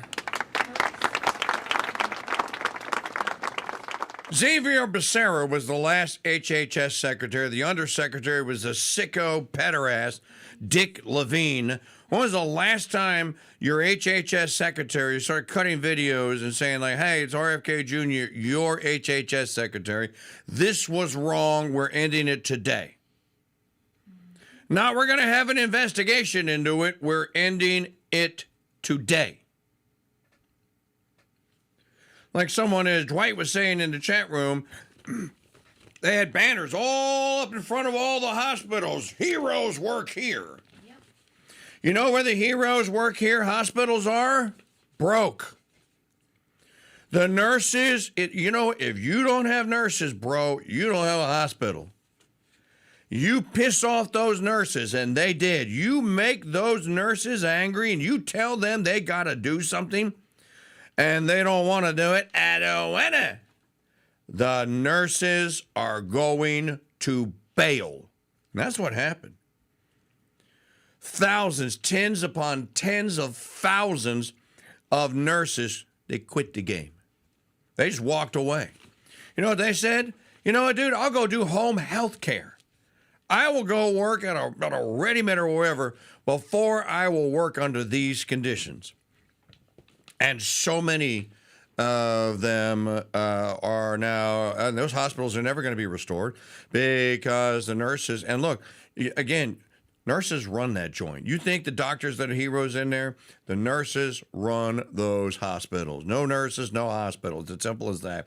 Those doctors, by and large, are a bunch of narcissistic, vain, very egotistical, arrogant creatures. Literally, a lot of them get into medicine because they have God complex. The nurses get into medicine because, well, they can make a decent coin doing it, and maybe they like caring for people. Maybe the maternal instinct kicks in. But you don't have nurses, you don't have a hospital. Correct. Yes. I was going to say, I'm trying to wrap my head around the fact that how many children were unduly vaccinated? If you had 36,000 doctors were reported for over-vaccinating children because they got a kickback, how many children did that actually affect? So do a low number and say 100 per 36,000. That's 3.6 million. That's 3.6 million children are running around with M-RNA DNA altering goo in their veins. You know, I saw Dr. McCullough. I saw Dr. McCullough did an interview the other day, and he goes, look, we just finished a clinical trial, a clinical study, and we tested people that have been vaccinated. You know, they told us that the stuff disappears after like 20 days. And he goes, we found residue of the M-RNA strands in livers. We found it in ovaries. They found it in all organs that they were testing. For people that were vaccinated, you got that stuff still in you. Heaven knows what it's doing. All right, play the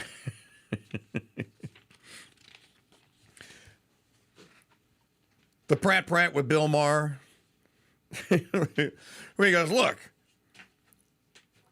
if I'm going to be affiliated with someone, I know that you're going to come after me, and I know that He's talking about Bobby Kennedy.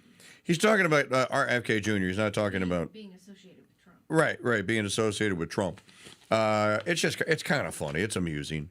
In politics, you inherit enemies, and when you jump on you know the bandwagon with who is the most divisive president ever, it makes sense that you're going to be made to look terrible, and so I don't know what to believe, because it's not like I sit with Bobby and I go, so hey, let's talk about this. Let's talk about. It's like we're just playing cards or playing Mafia or having fun or having dinner. I'm not going to pick his brain to find out exactly which of those things are true. I just kind of assume that none of them are, and for the most part, I wish him well, man. I hope there's certain things that he oversees that seem to be supported in a bipartisan way, like getting terrible toxic stuff out of our kids' food. I think that's a great thing. And so if you do that, that's amazing. I'd hate to be so mired in hatred for the president that any success from his administration is something I'd have an allergic reaction to. Well, then you're Be not like, a Democrat. Well, if they do it, I don't want it to happen. I'll put Clorox in my children's cereal myself. You know, say, come on, be reasonable here. There's certain things that would be a good thing to have. I want them all to be successful. Wait a minute. Are you saying that the new Rice Krispies and the new Fruit Loops is actually not poisonous and carcinogenic? Oh, heresy! My children have to be poisoned. Pass the iodine. I'll put Clorox in my kids' cereal.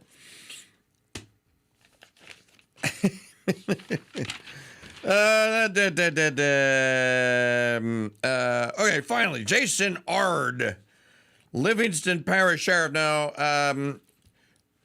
I want to say that Jason is the brother of the previous Sheriff Ard, because Sheriff Ard has been around. The Ard family has been running Livingston Parish. I say running. They've been sheriff of Livingston Parish. Since I started going to Carter Plantation in 2008 or 2009, and it was his re-election. So for what, 20 years? Okay. Clarify what Carter Plantation is, so somebody. So Carter Plantation is a golf course. Preemptive. I don't want people saying you went to a slavery camp or something like that. I heard my church say that he went and watched black people pick cotton on a plantation called Carter. No, that's not what I said. I said I went to a golf course called Carter Plantation because there used to be a plantation there. It was run by the Carter family. So Jason Ard is the sheriff of Livingston Parish, Louisiana. We've only been involved in this task force for 2 years, and just my stats alone is almost 170 arrests, and we have identified close to 70 victims that were unknown to law enforcement and their families. If that doesn't get your attention, I don't know what will. It's out there, it's real, and it's something that I am very proud to be a part of putting these bad guys where they belong, and that's behind bars. And that's where they need to be. And we'll have a partner with this guy for a long time, and I know that Sheriff Gotro, my friend, will say the same thing. Again, I appreciate y'all coming. I appreciate you, Liz, for stepping up and doing what you do every day and fighting this type of crime, because it's much needed. He meant to say 708 victims. He said 70. You arrested 170 victims. Standing next to Sheriff Ard was Louisiana Attorney General Liz Murrell, who she's like Lady Trump. This woman doesn't sleep. She's like the Energizer AG. He just wind her up and send her out there, and she prosecutes bad guys. She's now going after the mayor of New Orleans, like, take those traffic cameras down. You better have a receipt of all the money that you collected from those people, because you got to pay them back. There's something very special happening in the state of Louisiana. And I'm just going to say this again because I can, and I don't really care what anyone thinks about it or me. I know personally that Governor Jeff Landry's family are they're very devout Catholics. He comes from a very devout Catholic family. I know that his father is certainly practicing the faith in Lafayette. I know that his sister has been seen a time or two at functions and traditional masses and other events. I know that the governor had the governor's mansion enrolled in the Sacred Heart of Our Lord confraternity. So Governor Landry, whether he talks publicly about and wears his Catholicism on his sleeve or not, is most certainly, he was raised in the most Catholic place in all of North America. That's Acadiana. He was raised by good Acadiana Catholics in a culture that is very pro-life and very just pro-human flourishing as our Lord would have it. And I don't take that lightly or for granted.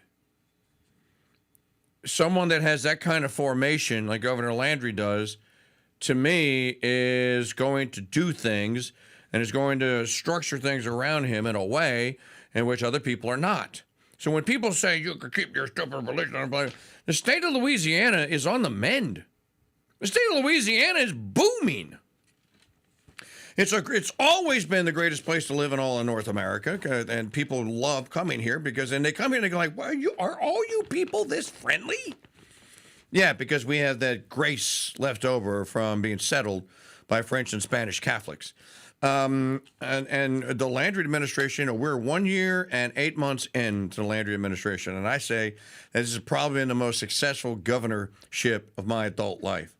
So,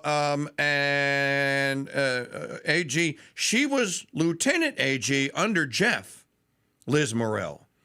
So, and that was an appointed position. So now she ran for it and she's the AG. And I got to tell you, bad guys don't come to Louisiana. And look, Governor Landry has welcomed ICE in with open arms. Go find them, Shah. Wherever you find them, arrest them. My sheriffs in every parish, except New Orleans, will cooperate with you. So can democracy, can it work for the flourishing of people? Well, I still prefer the system of subsidiarity and solidarity over it, as they had in Christendom. And yes, some sort of monarchical or feudal structure. But as it's working here in Louisiana, it's not perfect. But I think it's good and it's getting better. And let Louisiana be a model. What else do we have here before we get out of here today? Hamas agrees to ceasefire hostage release deal with Israel. Why isn't anyone reporting this?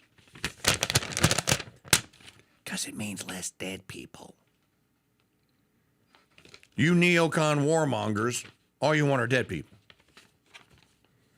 Hamas has agreed to a new proposal for ceasefire hostage release deal with Israel. The comprehensive two-stage plan was based on a framework advanced by U.S. envoy Steve Witkoff and presented to Hamas by Qatari and Egyptian mediators, according to the BBC. It would see Hamas free around half of the 50 remaining Israel hostages, 20 of whom are believed to be alive, in two stages during a temporary truce. During that time, there would be negotiations on a permanent ceasefire and an Israel troop withdrawal. Let's hope that actually occurs. John Daniel Davidson said the Ukraine war was always going to end this way. Yeah, but John Daniel, don't count those chickens yet. Because if those EU leaders think that they're going to try and bully, now that Melania Trump is staring down Putin, that they're going to bully the Russians into having NATO peacekeeping troops in Russia or in the newly acquired or successfully joined regions with the Russian Federation of the Donbass, I don't know that the Russians are going to agree. I don't know that I would. I would demand, I would say, you know what? Start withdrawing your NATO. You need to peel it back, bro. We'll find out in the next couple of days. Here's one that's kind of interesting. Putin pressures Israel to transfer sprawling Christian site in Jerusalem to Russia. I thought Vladimir Putin was the archenemy of all good men and women. How is this possible? The Alexander Courtyard is a 1,300 square meter located near the Church of the Holy Sepulchre in the Christian Quarter, and is currently front and center of the intense ownership dispute. In the packed and densely populated old city, land of this size is huge, definitely huge, and very significant considering every little meter of property has been hotly fought over for many decades. The site, often called simply the Russian Compound, includes the Orthodox Church of St. Alexander Nevsky, named after a 13th century Russian warrior prince, and has been at the heart of a long-running legal and diplomatic conflict between Israel and Russia. I didn't even know this. The matter was recently raised directly during recent discussions twixt the Russian president and Bibi Netanyahu, which led to the PM appointing a special committee of senior Israeli ministers in order to handle the sensitive matter. Historical Ottoman documents listed as belonging to the glorious Russian Empire. Though the OPS has also made a formal purchase of the property. Interesting. A one-man mission to spread the word.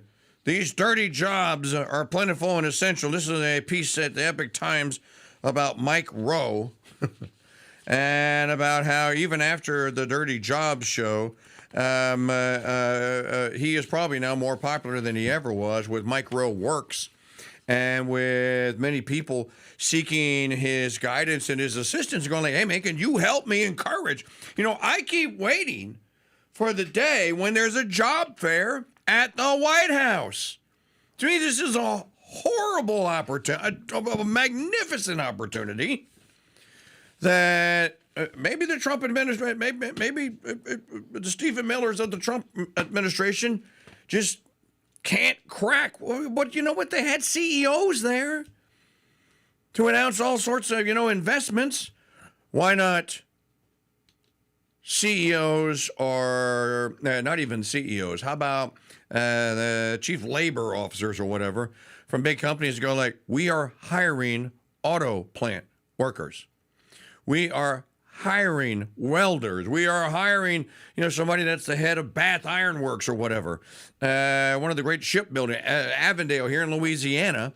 We are hiring young men and some young women to work in these gigs. And you bring someone like Mike Rowe in to kind of like be the MC or whatever. And then Trump can get up there and do his bit. And I believe that just about wraps it up for us here today. We're going to do episode number 3 tonight at 7 Central, 8 Eastern. Moms, Murders, and Mysteries. So if you have been following along, Moms, Murders, and Mysteries, episode 3 is tonight. It'll be available as a podcast shortly thereafter. And you can also start looking for Moms, Murders, and Mysteries on your favorite podcast app. Should show up on Spotify any day now, iTunes any day now. What are the other big ones? Snapchat, Pinterest, Vine, all the big ones. No, they're like 45 minutes now. Since you all got together as a team and got your sea legs under you, the last 2 episodes have been 45 and 50 minutes long. It's a great conversation. I am thrilled to be a part of it. This will be part 4 of the Karen Reed trial. They could have done 10 on this easy. There's so much that you could get into. I think, though, that the point has been made.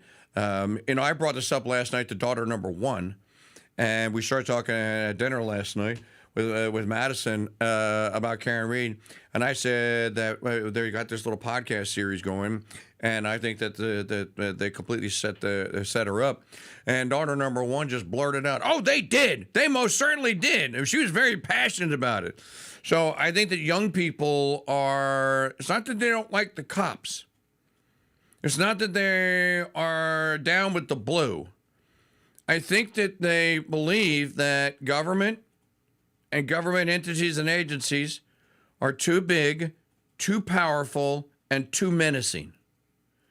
And they are filled with bad, corrupt people. That's a good thing that generation has a healthy fear and skepticism of political power, because they should.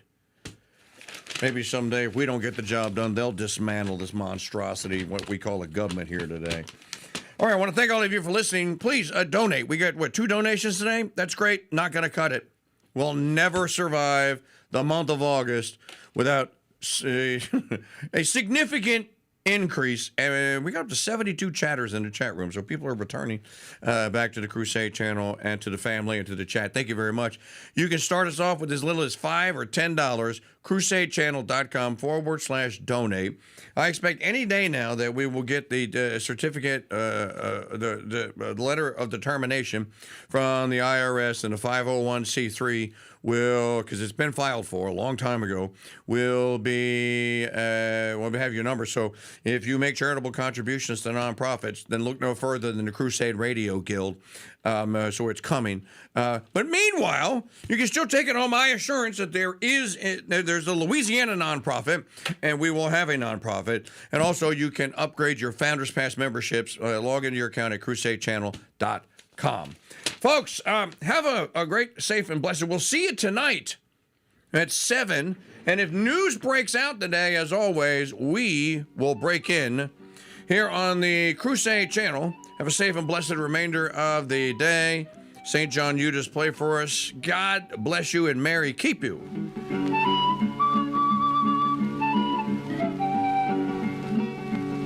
I'm going away, babe, and it won't be long. I'm going away.